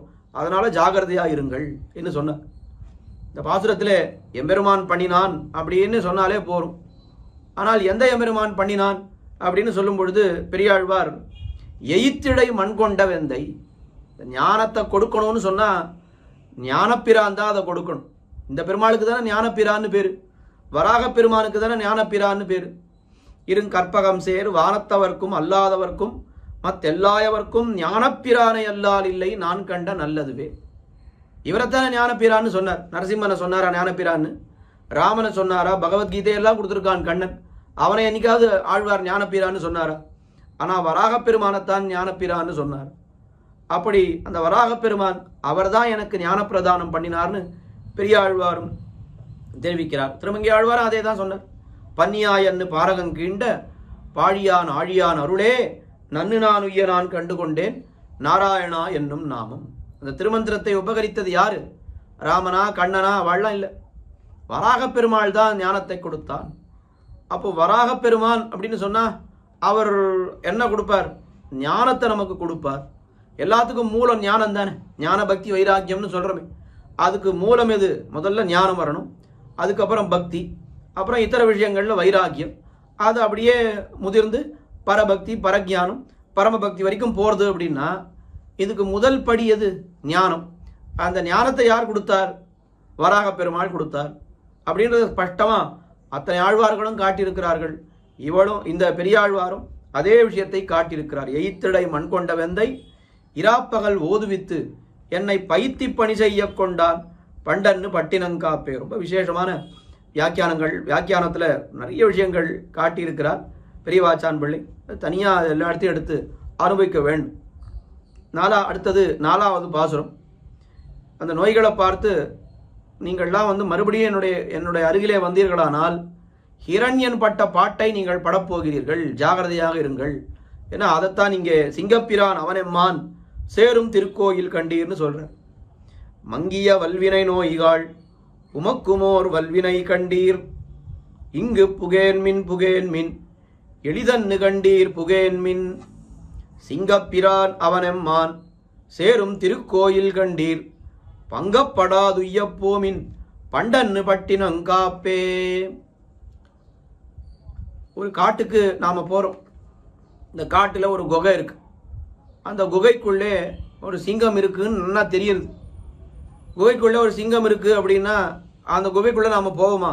ஐயோ நமக்கு எதுக்கு வம்பு, சிங்கம் இருக்கு உள்ள அப்படின்னு வேற பக்கம் போயிட மாட்டோமா? அதுபோல என்னுடைய ஹிருதயமாகிற ஒரு குகை, இந்த குகைக்குள்ளே ஒரு சிங்கம் இருக்கு. அது என்ன சிங்கம்? சிங்கப்பிரான் என்று நரசிம்ம பெருமானே இங்கே எழுந்தருளி இருக்கிறார். இந்த குகைக்குள்ள சிங்கம் இருக்குன்னு நீ பார்த்துட்டு அதுக்கப்புறம் நீ உள்ள வந்தியானால் யாருக்கு ஆபத்து? உனக்கு தான் ஆபத்து, ஜாகிரதையா இரு அப்படின்னு அந்த நோய்களை பார்த்து ஆழ்வார் தெரிவிக்கிறார். மங்கிய வல்வினை நோய்கள், ரொம்ப நோய்களுக்கு உருவம் கிடையாது. அதனால ஒரு தெரியாதபடி மங்கி கிடக்கின்ற வலிதா இருக்கக்கூடிய மங்கிய வல் வினை பாபத்தால் வந்த நோய்கள். இந்த நோய்கள்லாம் நமக்கு எதனால் வருதுன்னா ஏற்கனவே பண்ணியிருக்கக்கூடிய அனாதி காலமாக பண்ணியிருக்கக்கூடிய கர்மத்தின் காரணமாகத்தான் இத்தனை நோய்களும் வருது. அதனால் அந்த பழைய பாபத்தை எல்லாம் பார்த்து நீங்கள் சேருவதாக இருந்தால் அந்த பாபத்தை எல்லாம் எம்பெருமான் கழித்து எத்தனையோ காலம் ஆயிடுது. அதெல்லாம் மொத்தம் போயிடுது. என்கிட்ட பாவமே இல்லை. இப்போ பாவம் இல்லாத இருக்கும்போது நீங்கள் மறுபடியும் இங்கே ஏதாவது என்னை பிடிச்சிக்கலான்னு நினைத்தீர்களானால் உள்ள யார் இருக்கா அப்படின்றத நீங்கள் தெரிந்து கொள்ளுங்கள். மங்கிய வல்வினை நோய்கள் உமக்குமோர் வல்வினை கண்டீர், இங்கு புகேன்மின் எளிதன்னு கண்டீர் புகேன்மின், உமக்குமோர் வல்வினை கண்டீர். நோய்களை பார்த்து ஆழ்வார் என்ன தெரிவிக்கிறார்னா, நோய்களே மற்ற தேகத்தை எல்லாம் நீங்க பிடிச்சுக்கிறீங்க இல்லையா, பிடிச்சிக்கக்கூடிய பெரிய நோய் ஒன்று இருக்கிறது. உமக்குமோர் வல்வினை கண்டீர், பாப பலமான நோய் இரார் என்றது பார்த்தீர்களோ, அது பாருங்க. இங்கு புகேன்மின், அது என்னன்னு சொல்றேன். இங்கு புகேன்மின் எளிதன்று கண்டீர் புகேன்மின். என்கிட்ட நீங்கள் வரவே கூடாது. என்கிட்ட வர்றது ரொம்ப சுலபமும் கிடையாது. வந்தாலும் உங்களுக்கு ஆபத்து. ஏன் அப்படின்னா, சிங்கப்பிரான் அவனெம்மான் நரசிம்ம ரூபம் எடுத்து அவதரித்தானே எம்பெருமான் பிரஹ்லாதனுக்காக. அவன் அந்த பிரான் எம்மான் அவன் சேரும் திருக்கோயில் கண்டீர். எனக்கு சுவாமியான அந்த நரசிம்ம பெருமான் இருக்கானே, அவன் சேருகின்ற, அவன் நித்தியவாசம் பண்ணுகின்ற திருக்கோயில் இது. இந்த திருக்கோயிலில் நீங்க ஏதாவது வாலாட்டினா என்ன ஆகும்? உங்களுக்கு பங்கம் ஏற்படும். அந்த பங்கத்திலிருந்து நீங்கள் தப்பிக்க வேண்டும் என்னால் கிட்டையே வராமல் பிழைத்து போங்கள். பங்கப்படாது உய்ய போமின், அப்படி பரிபாவப்படாமல் நீங்கள் பிழைத்து போக வேண்டும் என்னால் கிட்டையே வரக்கூடாது. பண்டன்னு பட்டினங்காப்பே என்ன, இங்கே நீர் உள்ள புகுந்தீர்களானால் உங்களுக்கு பங்கம் ஏற்படும். அதனால ஆழ்வார் என்ன சொல்கிறார்? கிட்டையே வரக்கூடாது அப்படின்னு சொல்றார். அதில் இங்கு என்ன ஒரு வார்த்தை, இங்கு புகேன்மின் இருக்கு இல்லையா, அந்த இங்குன்னு ஆழ்வார் எதை சொல்றார்? இன்னும் பராசர பட்டர் ரொம்ப அழகா நிர்வாகம் சொல்றார். இங்கு என்று திருப்பல்லாண்டோட அன்வயம் உடையார் எல்லாரையும் கூட்டிக் கொள்ளுகிறார். ரொம்ப சந்தோஷமான விஷயம் நமக்கு. இங்கு புகேன்மின்னு சொன்ன ஆழ்வார் ஏதோ தன்னுடைய தேகத்துக்கு மட்டும்தான் சொல்றாரா அப்படின்னா, இல்லை, ஆழ்வார் அருளி செய்த திருப்பல்லாண்டோடு யார் யாருக்கெல்லாம் அன்வயம் இருக்கோ அத்தனை பேரையும் சேர்த்து தான் சொல்றார். இப்போ நமக்கு அன்வயம் இருக்கா இல்லையா திருப்பல்லாண்டோடு? நிச்சயமா இருக்கு. அப்போ நம்மையும் சேர்த்து ஆழ்வார் சொல்லிவிட்டார். அப்போ நாமும் தைரியமாக இருக்கலாம். நமக்காக ஏற்கனவே ஆழ்வார் நோய்களுக்கு வார்னிங் கொடுத்து விட்டார். அதனால எந்த நோய்களும் நம்மிடத்திலே வராது இல்லையா. வரதே சுவாமி இன்னும் வந்துன்னு இருக்கு அப்படின்னு நினைச்சா அப்போ நமக்கு திருப்பல்லாண்டோடு என்ன அன்வயம் இருக்கு அப்படின்னு யோசித்து பார்க்கணும். எந்த அளவுக்கு நாம் பகவானுக்கு மங்களாசாசனம் பண்றோம்னு யோசித்து பார்க்க வேண்டும். மங்களாசாசனம் பண்றோம்னு சொன்னா நிச்சயமா இந்த நோய்கள் எல்லாம் கிட்டையே வராது. வந்தாலும் அது நமக்கு தெரியாது. அது விஷயம் என்ன, எப்படி நாம் புரிந்து கொள்ள வேண்டும் என்னால், நோயே வராதுன்னு சொல்றாரு, ஆனா இத்தனை நோய் இருக்கே அப்படின்னா நோய் இருக்கா இல்லையான்றதை நம்ம யோசிக்க வேண்டாம். அந்த நோயால நம்ம பண்ணக்கூடிய மங்களாசாசனம் கைங்கரியம் இதுக்கு ஏதாவது இடர்பாடு இருக்கான்னு தெரிஞ்சுட்டாலே போதும். அது இல்லாமல் இருந்தாலே போருமே, நமக்கு நோய்பாடு இருந்துட்டு போறது. அதை பத்தி நமக்கு கவலை இல்லை. ஆனா ஆழ்வார் என்ன சொன்னார்? திருப்பல்லாண்டோடு அன்வயம் உள்ளவர்கள் எல்லாருக்குமே சேர்த்து ஆழ்வார் சொல்லிவிட்டார் என்று பராசர பட்டர் நிர்வாகம் ரொம்ப அழகா இந்த பாசுரத்திலே காட்டியிருக்கிறார். 4வது பாசுரம். அடுத்தது 5வது பாசுரம். இதுல எம்பெருமான் தனக்கு பண்ணின உபகாரத்தை ஆழ்வார் பேசுகிறார். தேவர்களுக்கு காரியம் செய்ய வந்தார் போலே எனக்கு காரியம் செய்ய வந்தான் என்ன அப்படி சொல்லிட்டு இங்க மாணிக்குரலுருவாய அப்படின்னு சொன்னதுனால வாமனாவதாரம். இந்த வாமனாவதாரத்துல எம்பெருமானிடத்துல எல்லாரும் நிறைய பேர் அடி வாங்கினான். யார்? நமுச்சி என்ன, சுக்கராச்சாரியர் என்ன, இவாள்லாம் மண்ணு நமுசியை வானில் சுழத்திய மின்னு முடியனே அச்சோ அச்சோ. பெரியாழ்வாரே பாடியிருக்காரு. என் இது மாயம் என் அப்பன் அறிந்திலன் முன்னைய வண்ணமே கொண்டு அளவா என்ன, மண்ணு நமுசியை வானில் சுழத்திய மின்னு முடியனே அச்சோ அச்சோ. அப்படி அந்த நமுச்சி பிரபுத்திகள் அவாப்பட்டது நீங்கள் படப்போகிறீர்கள் என்னுடைய அருகிலே வந்தால், அதனால ஜாகிரதையாயிருங்கோள் என்று 5வது பாசுரத்திலே தெரிவிக்கிறார். மாணிக்குரலுருவாய மாயனை என் மனத்துள்ளே பேணிக் கொளர்ந்து புகுத வைத்து கொண்டேன் பிரிதின்னி மாணிக்க பண்டாரங்கண்டீர் வலிவன் குறும்பர்களுள்ளீர் பாணிக்க வேண்டா நடமின் பண்டன்னு பட்டினங்காப்பே. மாணி குரலுருவாய ரொம்ப அழகு மிகுந்த குரலுருவாய் வாமனாவதாரமாய் தோன்றி மாணிக்க பண்டாரம் மாயனை. பண்டாரம் என்று சொன்னால் ஒரு நிதி இருக்கக்கூடிய பொக்கிஷம், அதுக்கு தானே பண்டாரம்னு சொல்லுவோம், பாண்டாரம். அப்படி மாணிக்கங்களுக்கெல்லாம் பண்டாரமாக இருக்கக்கூடிய எம்பெருமான் மாயன், ஆச்சரியமான சேஷ்டிதங்களை எல்லாம் செய்யக்கூடிய எம்பெருமான் மாயனை பேணி கொணர்ந்து என் மனத்துள்ளே புகுத வைத்தேன் பிரிதின்னி. ரொம்ப விரும்பி பேணி என்னுடைய மனசுக்குள்ளே வந்து புகுரும்படி நான் நிலைநிறுத்தி கொண்டேன் அப்படின்னு சொல்கிறேன். ரொம்ப ஆசையாக எம்பெருமானை என்னுடைய மனசிலே நான் வருந்தி வைத்து கொண்டேன் அப்படின்னு ஆழ்வார் தெரிவிக்கிறார். சின்ன சந்தேகம் ஏற்படும், இந்த மாதிரி பண்ணால் இது நம்முடைய முயற்சியாலே எம்பெருமானை பெறுவதாக ஆகிவிடாதா? என்னமோ ஆழ்வார் ஏதோ முயற்சி பண்ணி எம்பெருமானை கொண்டு இங்கே தனக்குள்ளே இருத்தி வைத்திருக்கிறார்னு சொல்கிறாரு. எம்பெருமான் அளித்த மேர்வர மதிலன் தானே. அப்போ ஆழ்வார் பண்ணினது பெரிய காரியமா, எம்பெருமான் பண்ணினது பெரிய காரியமானா? இல்லை, ஆழ்வார் ஒரு காரியம் பண்ணியிருக்கார். என்ன காரியம் பண்ணியிருக்கார்? நாம் எல்லாரும் அதை தான் நினைக்க வேண்டும். என்ன காரியம் பண்ணியிருக்கார் ஆழ்வார் என்னால், இவர் ஒன்றும் முயற்சி பண்ணிலாம் எம்பெருமானை வரவழைக்கல. எம்பெருமான் உள்ள வரேன்னு சொன்னானே, வரும்பொழுது அதுக்கு அனுமதி பண்ணாரே, அதுதான் இவர் பண்ண பெரிய முயற்சின்னு சொல்லு. வேடிக்கையாக சொல்ல வேண்டும். நான் ஒன்றுமே பண்ணலை, எம்பெருமான் இருக்கும் பொழுது அனுமதி பண்ண. ஏன்னா எத்தனை பேர் எம்பெருமான் வரேன்னு சொல்லும் பொழுது வேண்டான்னு சொல்கிறான். வேண்டாம் வேண்டாம், நான் வேற எங்கேயோ போகிறேன்னு போகிறோம். ஆனால் அப்படி வேண்டான்னு நாம் சொன்னோமே, அந்த வேண்டான்னு சொன்னதே பெரிய முயற்சியாக போயிடுது. ஆனால் ரொம்ப ஆராய்ந்து பார்த்தால் அந்த வேண்டாம்னு சொல்லாமல் அனுமதி கொடுத்தோமே, அதுவும் அவனுடைய ஒரு அனுகிரகத்தாலே தான் வந்தது. இசைவித்து என்னை உன் தாளினை கீழ் இருத்தும் அம்மானே. அந்த இசைவை கொடுத்ததும் எம்பெருமான் தான். நம்மை கொண்டு போய் அவனுடைய திருவடியிலே சேர்த்ததும் எம்பெருமான் தான். அப்படின்னா நம்முடைய பங்குன்றது ஒன்றுமே இல்லை. பின் ஆழ்வார் அப்படி சொல்கிறாருன்னா அதுதான் அபிப்பிராயம். பேணி கொணர்ந்து புகுத வைத்து கொண்டேன் பிரிதின்றி, பிரிவில்லாமல் எம்பெருமானை நான் நிலைநிறுத்தி கொண்டேன். உள்ளே வந்தவனை பார்த்து வெள்ளப்போ உனக்கெல்லாம் இங்கே இடம் கிடையாது அப்படின்னு சொல்லாமல் நான் இருக்கேனே, அதுவே பெரிய விஷயம். அதுவே நான் பண்ண பெரிய முயற்சி. அப்படி பேணி கொணர்ந்து புகுத வைத்து கொண்டேன் பிரிதின்றி வலி வன்குறும்பர்கள் உள்ளீர் பாணிக்க வேண்டா நடமின். ரொம்ப வலியதான, ரொம்ப எப்படி இருக்குங்க, ரொம்ப அந்த குறும்பர்கள் இந்திரியங்கள், நடந்து திரியும் இந்திரியங்களே பிழைக்க நினைத்தீர்களானால் பாணிக்க வேண்டா, ரொம்ப தாமதிக்க வேண்டா, உடனே நீங்கள் போய்விடுங்கள். இல்லைன்னால் என்ன ஆகும்? மாணிக்குரல் உருவாய வாமனாவதாரத்திலே நமுச்சி முதலானவர்கள் பட்டவை எல்லாம் நீங்கள் படுவீர்கள் என்று தன்னுடைய அந்த இந்திரியங்களை பார்த்து, நோய்களை பார்த்து ஆழ்வார் தெரிவிக்கிறார் 5வது பாசுரத்திலே. அடுத்தது 6வது பாசுரத்திலே மறுபடியும் அந்த நோய்களை பார்த்து ரொம்ப அழகான ஒரு வார்த்தையை சொல்லுகிறார். உத்த உருபிணி நோய்காள் உமக்கொன்று சொல்லுகேன் கேண்மின் பெத்தங்கள் மேய்க்கும் பிரானார் பேணும் திருக்கோயில் கண்டீர் அத்தமுறைக்கின்னேன் இன்னமாள் வினைகாள் உமக்கிங்கோர் பத்தில்லை கண்டீர் நடமின் பண்டன்னு பட்டினங்காப்பே. கீழே நரசிம்மாவதாரம் ஆச்சு, அதுக்கப்புறம் வாமனாவதாரம் ஆச்சு, இப்போ கிருஷ்ணாவதாரம். பெத்தங்கள் மேய்க்கும் பிரானார் அவர் பேணும் திருக்கோயில் கண்டீர். கண்ணன் எழுந்தருள் இருக்கக்கூடிய ஒரு திருக்கோயில் இது என்று தெரிவிக்கிறார். உத்த உருபிணி நோய்கள், ரொம்ப மிக கொடியதான வியாதிகளே. ஒரு தடவை சொன்னாலே போரும். உத்தன்னு சொல்லி உருபிணி என்ற 2 முறை அந்த கொடியன்னு அத்தனை கொடிய வலிய நோய்கள்.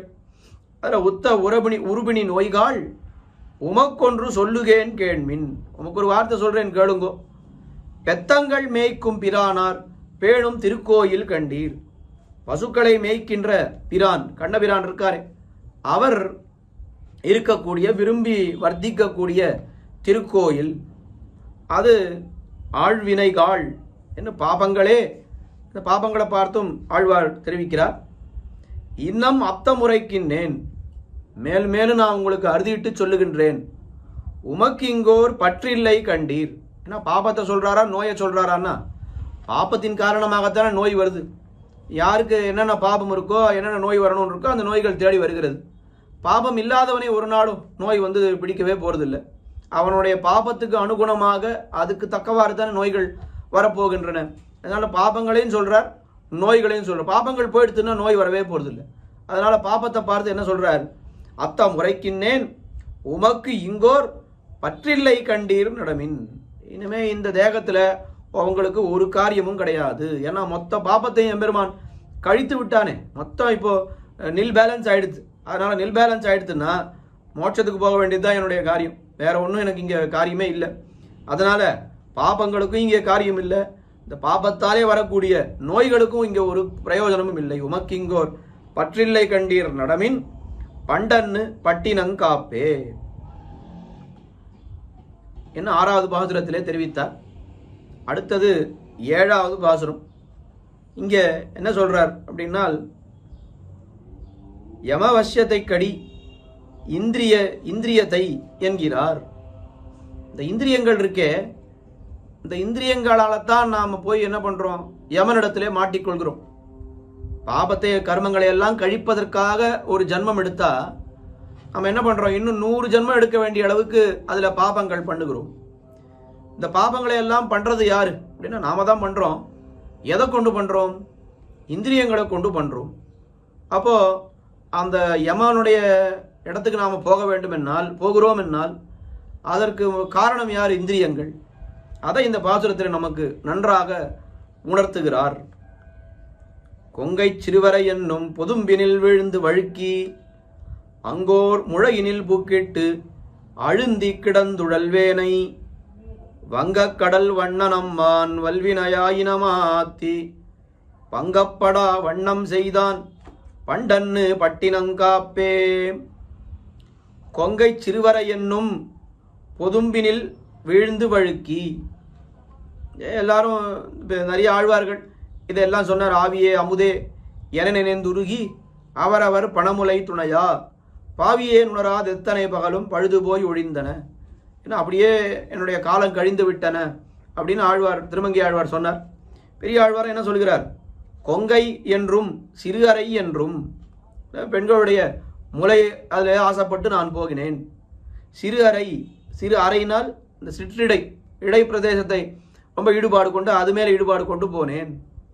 பொதும்பினில் வீழ்ந்து வழுக்கி, அல்குல் என்ன அந்த அல்குலாகிற பெரிய குழியிலே வீழ்ந்து வழுக்கி விழுந்து அங்கோர் முழையினில் புக்கிட்டு ஒப்பற்ற நரகத்திலே புகுந்து அழுந்தி கிடந்து உழல்வேனை. அப்படி மேல மேல மேல நரகத்துக்கு போய் விழுந்துட்டே இருந்தேன் நான். அப்படி விழுந்த என்னை என்ன பண்ணினான் எம்பெருமான்? மறுபடியும் ஜன்மம் எடுத்தா இந்த மாதிரி பாபங்கள் பண்ண வேண்டியது, பாபங்களை பண்ணினா நரகத்துக்கு போக வேண்டியது, நரகத்துக்கு போனால் மறுபடியும் ஜென்மம் எடுக்க வேண்டியது, மறுபடியும் ஜென்மத்தில் பாபம் பண்ண வேண்டியது, மறுபடியும் நரகத்துக்கு. இது இப்படியே போயிட்டு இருந்தேன். எத்தனை காலமானா, எத்தனை காலம்னே தெரியாது, அத்தனை அனாதி காலமாக இதே இப்படியே தான் நான் போயிட்டு இருந்தேன். அப்படி உழன்று கொண்டிருந்த என்னை வங்கக்கடல் வண்ணன் அம்மான். வங்கக்கடல் என்னால் என்ன? பெரிய கப்பல்கள் எல்லாம் உலாவ நின்றுள்ள கடல் இருக்கே, அந்த கடல் நிற வண்ணன், கடல் போன்ற கருத்த நிறத்தை உடைய எம்பெருமான் வங்கக்கடல் வண்ணன் அம்மான் வல்வினையாயின மாத்தி. ரொம்ப குரூரமான அந்த பாபங்களை எல்லாம் போக்கி வல்வினையாயின மாத்தி வங்கப்படா வண்ணம் செய்தான் பண்டன்னு பட்டினங்காப்பே. எவ்வளவு அவமானங்கள் இந்த ஜன்மத்தினாலேயும் இந்திரியங்களாலேயும் நமக்கு ஏற்படக்கூடிய அவமானங்கள் எத்தனை பரிபவங்கள் எவ்வளவு இடங்களில் படுறோம். இது எல்லாத்தையும் எம்பெருமான் நாம் அந்த பரிபவப்படாமல் நம்மை காப்பாற்றுவது யார் என்னால் எம்பெருமான் தான், அவனுடைய அனுகிரகம்தான். அப்படி அழுந்தி கிடந்து உழல்வேனை, எத்தனையோ காலமா இந்த சம்சாரத்திலே உழந்து கொண்டிருந்த என்னை எம்பெருமான் என்ன பண்ணான்? வங்கக்கடல் வண்ணன் எம்மான் அவன் பங்கப்படா வண்ணம் செய்தான். பரிபவப்படாமல் என்னை அதிலிருந்து மீட்டெடுத்து நல்ல ஒரு கதியை கொடுத்தான் என்று இந்த 7வது பாசுரத்திலே தெரிவிக்கிறார். 8வது பாசுரம் ரொம்ப அழகான பாசுரம், முக்கியமான பாசுரம். இதுவும் மாதரார் கயற்கடன் என்னும் வலையில் பட்டு அழுந்துவேனை என்று எம்பெருமான் இப்படி இருந்த இவரை எம்பெருமான் மீட்டான். எதை கொண்டு மீட்டான்? தன்னுடைய வடிவழகை காட்டி மீட்டான்னு சொன்னார். கீழே எப்படி வடிவழகை காட்டி மீட்டான்னா, வங்கக்கடல் வண்ணன் அம்மான். அந்த கடல் நிற வண்ணன் அந்த வடிவழகை பார்த்த உடனே மற்ற விஷயங்களில் ஈடுபாடெல்லாம் எனக்கு போயிடுத்து. மொத்த ஈடுபாடும் இது மேலே எனக்கு அப்படியே திரும்பி விட்டது. எம்பெருமான் விஷயத்திலே ஈடுபாடு கொண்டேன். அது அவனுடைய வடிவழகு தானே அதை ஈடுபாடு மாற்றி விட்டது. அதைத்தானே கீழே சொன்னார். இந்த பாட்டில் ஆழ்வார் என்ன சொல்கிறாருன்னால், அவனிடத்தில் ஈடுபட வைத்தது அவனுடைய வடிவழகு. எனக்கு பல ஐயப்பாடுகள் சந்தேகங்கள்லாம் இருந்தது, அது எல்லாத்தையும் அறுத்தது என்னுடைய எம்பெருமானுடைய அழகு, வடிவழகு என்ன இந்த பாசுரத்திலே தெரிவிக்கிறார்.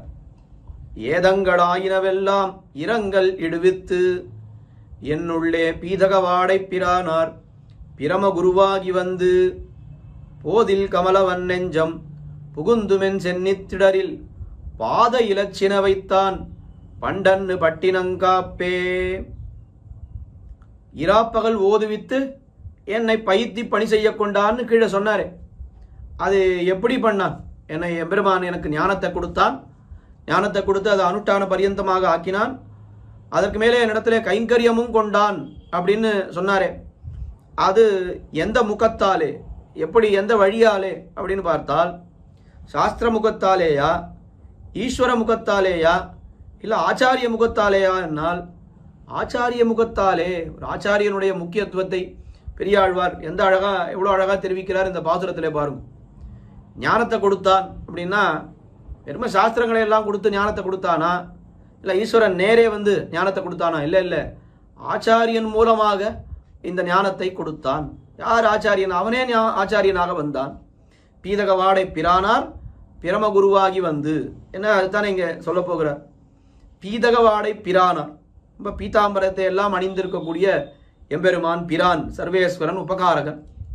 பிரமகுருவாகி வந்து அவன் ஆச்சாரியனாக வந்து அவன் பிரம்மோபதேஷ்டா, பிரமகுரு. அவன் என்ன பண்ணான்? பிரம்மத்தை பற்றின உபதேசிக்கக்கூடிய ஆச்சாரியனாக வந்து போதில் வன்னெஞ்சம். இந்த போது என்னால் அறிவு, அறிவுக்கு இருப்பிடமான இந்த நெஞ்சம், இந்த நெஞ்சம் இருக்கே, அது எப்படிப்பட்ட நெஞ்சம் என்னால் வன்னெஞ்சம்னு சொன்ன. வன்னெஞ்சம்னா ரொம்ப வலிய நெஞ்சம்.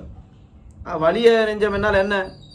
அந்த நெஞ்சத்துக்குள்ளே ஒருத்தன் இருக்கானே, எம்பெருமான் இருக்கானே தெரியாமையா, அவனை அறிய விட்டாமல் இந்த நெஞ்சம் ஏதாவது ஒரு வழி பண்ணி அவனை அறிய விட்டாமல் பண்ணி விடுகிறது. அவ்வளோ வலிமை இருக்கு.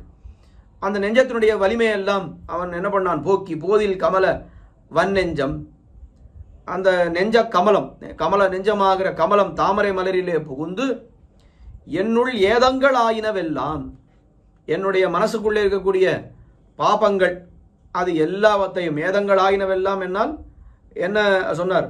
எல்லாம் அந்த தேகாத்மாபிமானத்திலேருந்து தொடங்கி, தேகாத்மாபிமானம், அந்நியசேஷத்துவம், ஸ்வஸ்வாதந்திரியம், நீ இப்படி இருக்கக்கூடிய அத்தனை பாபங்களை எல்லாம், தோஷங்களை எல்லாம் இரங்கலிடுவித்து எல்லாவற்றையும் நீங்க செய்து என் சென்னித்திடரில், என்னுடைய உத்தமாங்கத்திலே பாத இலச்சினை வைத்தான். தன்னுடைய திருவடி முத்திரையை எம்பெருமான் வைத்தார்.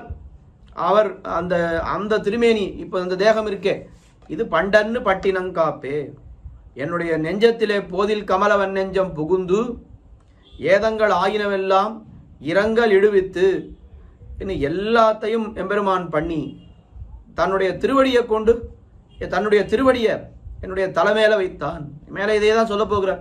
திருப்பொலிந்த சேவடி என் சென்னியின் மேல் பொறித்தாய் அப்படின்னு ஆழ்வார், இதே பெரிய ஆழ்வார் தெரிவிக்க போகிறார். அதைத்தான் இங்கே முன்னாடியே தெரிவிக்கிறார். என் சென்னித்திடரில் பாத இலச்சின வைத்தான். இதுக்கு மேலே நமக்கு என்ன வேணும்?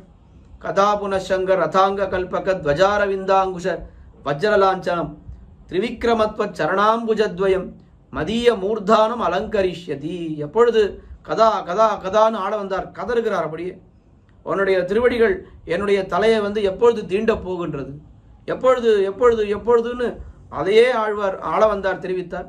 எல்லாம் ஆழ்வார்கள் அருளி செய்த விஷயத்தை தான் ஆள வந்தார் ஸ்தோத்திரமாக ஆக்கி வைத்தார்.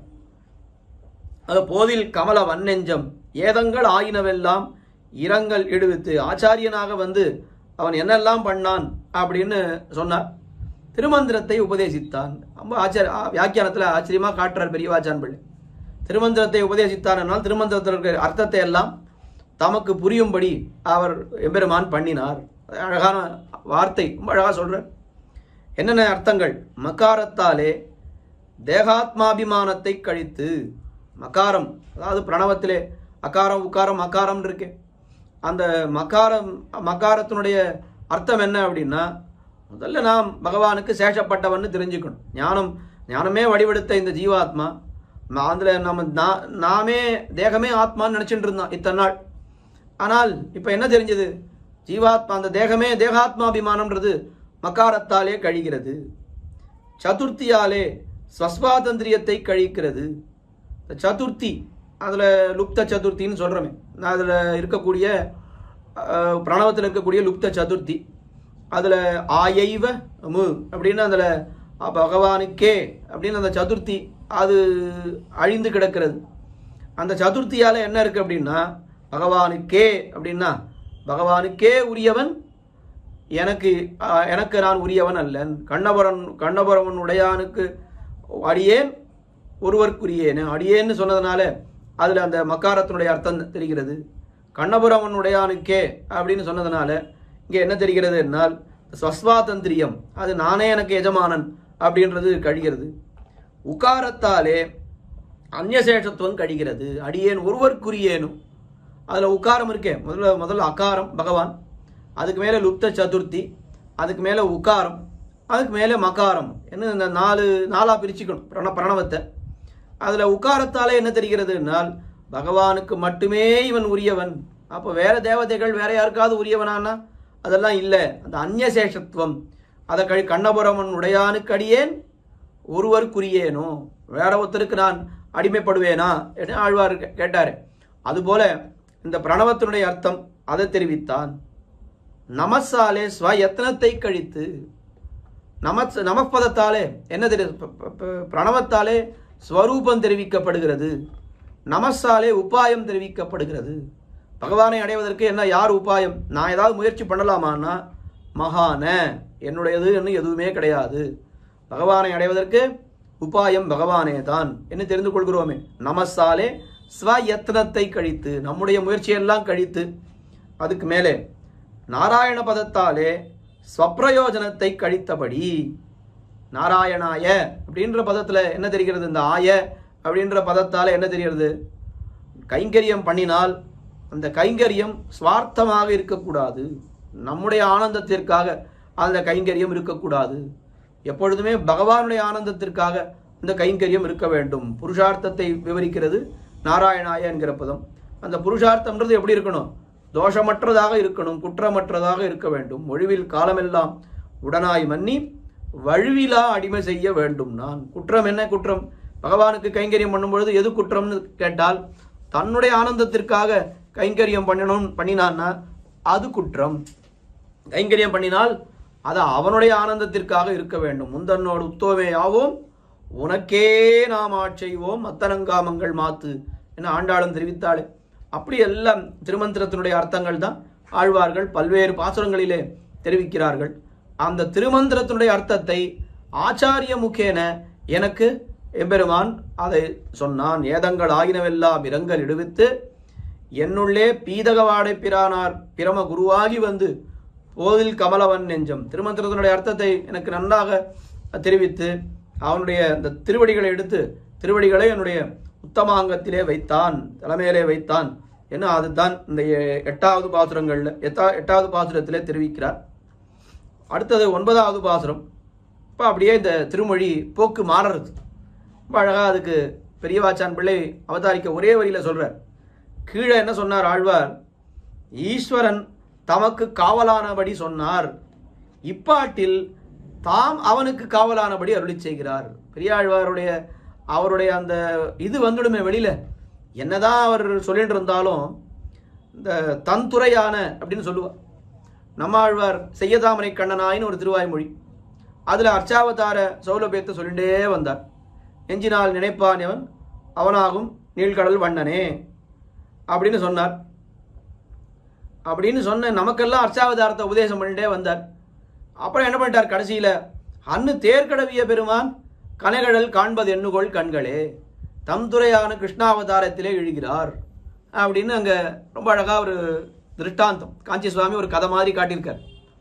என்னதான் மற்ற விஷயங்கள்லாம் சொன்னாலும் அவள் தன்னுடைய விஷயம்னு வரும்பொழுது தன்னை மறந்து அந்த விஷயத்துக்குள்ளே போயிடுவா அப்படின்றதுக்கு ஒரு கதை காஞ்சி சுவாமி எழுதியிருக்கக்கூடிய கதை. பூஷணிக்காய் திருடன் கதைன்னு ஒரு கதை சொன்னார். யாரோ ஒருத்தர் வீட்டுக்கு விருந்தாளியாக வந்திருக்கான். அந்த வீட்டில் பின்னாடி பழக்கடையில் பார்த்தா பூஷணிக்காய் நிறைய இருக்குது. பூஷணிக்காய் எடுத்துகிட்டு போகணும்னு ஆசை இவனுக்கு. கேட்டால் கொடுப்பாளோ மாட்டாளோ, என்ன பண்ணலாம், திருடின்னு போயிடலாம். பேசாமல் பூஷணிக்காயை திருடின்னு போயிட்டா யாருக்கும் தெரியாதோ இல்லையோ அப்படின்னு என்ன பண்ணால் பழக்கடைக்கு போனால் பூஷணிக்காய் எடுத்தான், திருடினான். ஆனால் வீட்டு வழியாக எடுத்துன்னு போக முடியாதே, பார்த்துருவா. ஏதாவது சின்ன கத்திரிக்காய் வெண்டைக்காய்னா ஆற்று வழியாக எடுத்துன்னு போயிடலாம், மடியில் வச்சு எடுத்துன்னு போயிடலாம். பூஷணிக்காயை மடியில் வச்சு எடுத்துன்னு போக முடியுமா? அதனால் என்ன பண்ணால் பூஷணிக்காயை பழக்கடையிலேருந்து எடுத்து அந்த செவுறு வழியாக வெளியில் போட்டுட்டு அவன் ஊருக்கு போகும்போது எடுத்துன்னு போயிடலான்னு போட்டான். சரி, பூஷணிக்காயை தூக்கிட்டு அவன் இந்த செவுத்தை தாண்டும் பொழுது என்ன ஆகிடுத்து, அந்த பூஷணிக்காயோடு சேர்ந்து அவன் செவுத்தை தாண்டணும் இல்லையோ, அப்படி தாண்டும் பொழுது அவன் போய் வீட்டுக்கு வெளியில் விழுந்துட்டான். கை ஏதோ தடிக்கித்து போல் இந்த பூஷணிக்காய் வீட்டு உள்ளே விழுந்துடுது. பெரிய செவுறு, அந்த உயரத்துலேருந்து பூசணிக்காய் கீழே விழுந்த உடனே பட்டார்னு வெடித்து பெரிய சத்தம் ஏற்பட்டுடுது. ஏதோ வெடிச்சா மாதிரி சத்தம். உடனே ஆற்றுல உள்ள இருந்தவா எல்லாரும் ஓடி வந்து பார்த்தா பூசணிக்காய் வெடிச்சு கிடக்கிறது. இந்த மாதிரி பூசணிக்காய் எல்லாம் வெடித்து பார்த்ததே இல்லையே, என்ன ஆச்சு, எப்படி பூசணிக்காய் வெடிச்சது, எப்படி பூசணிக்காய் வெடிச்சதுன்னு எல்லாரும் யோசிச்சுட்டு இருக்கா. ஒன்றுமே புரியல யாருக்கும். அவன் என்ன பண்ணான், அப்படி குதிச்சானே, இப்போ அவன் தான் திருடன்னு தெரிஞ்சு போயிடும். அதனால் நம்மளும் எல்லாரும் இங்கே வந்து வேடிக்கை பார்க்கலாம், நம்மளும் வந்து வேடிக்கை பார்க்கலாம் அப்படின்னு சொல்லி ஓடி வந்து வீட்டு வழியாக உள்ளே வந்து மறுபடியும் பழக்கடைக்கு வாழையே போய் என்ன ஆச்சுன்னு அவன் கேட்டான். இல்லை, திடீர்னு வந்து பார்த்தோம், சத்தம் படான்னு சத்தம் கேட்டுது. என்னன்னு பார்த்தா பூசணிக்காய் இங்கே வெடிச்சு கிடக்கிறது. பூசணிக்காயெல்லாம் வெடிக்கவே வெடிக்காது, எப்படி வெடிச்சிருக்கோம் அப்படின்னு அதான் பார்த்துட்டு இருக்கோம்னு சொன்னான். உடனே இவனுக்கு தான் கதை தெரியுமே, இவன் தானே பண்ணாத. இவன் என்ன சொன்னான், இல்லை எனக்கு தெரிஞ்சு போச்சு என்ன அப்படின்னு. என்ன ஆயிருக்கும், யாரோ ஒரு திருடன் வந்திருக்கான், பூசணிக்காயை திருடின்னு போயிருக்கான், செவுறு மேலே ஏறி பூசணிக்காயோட எடுத்து வெளியில் போயிடணும்னு பார்த்துருக்கான். அப்படி பூசணிக்காயை வச்சு அவன் வெளியில் குதிக்கும் பொழுது பூசணிக்காய் இந்த பக்கம் விழுந்துடுத்து, நான் அந்த பக்கம் விழுந்துட்டேன் அப்படின்னு சொல்லிட்டான். என்ன சொல்லியிருக்கணும், பூசணிக்காய் இந்த பக்கம் விழுந்துடுத்து, திருட அந்த பக்கம் விழுந்திருப்பான்னு சொல்லணும். ஆனால் அப்படி சொல்லாமல் பூசணிக்காய் இந்த பக்கம் விழுந்தது, நான் அந்த பக்கம் விழுந்துட்டேன் அப்படின்னு சொன்னான். அதுக்கப்புறம் என்ன அவருக்கு என்ன மரியாதை நடந்திருக்கும் யோசித்து நம்ம நினச்சே பார்க்க வேண்டாம். நான் அடி கொடுத்து அமைச்சிருப்பான். அந்த மாதிரி விஷயத்தை என்னதான் நம்ம இன்னொருத்தர் விஷயத்தை சொல்லிட்டு இருந்தாலும் அது நம்மளையும் மறந்து நாம் நம்முடைய துறைக்கு போய் விடுவோம்ன்றதுக்கு இந்த வேடிக்கை கதையை காஞ்சி சுவாமி காட்டியிருக்கிறார்.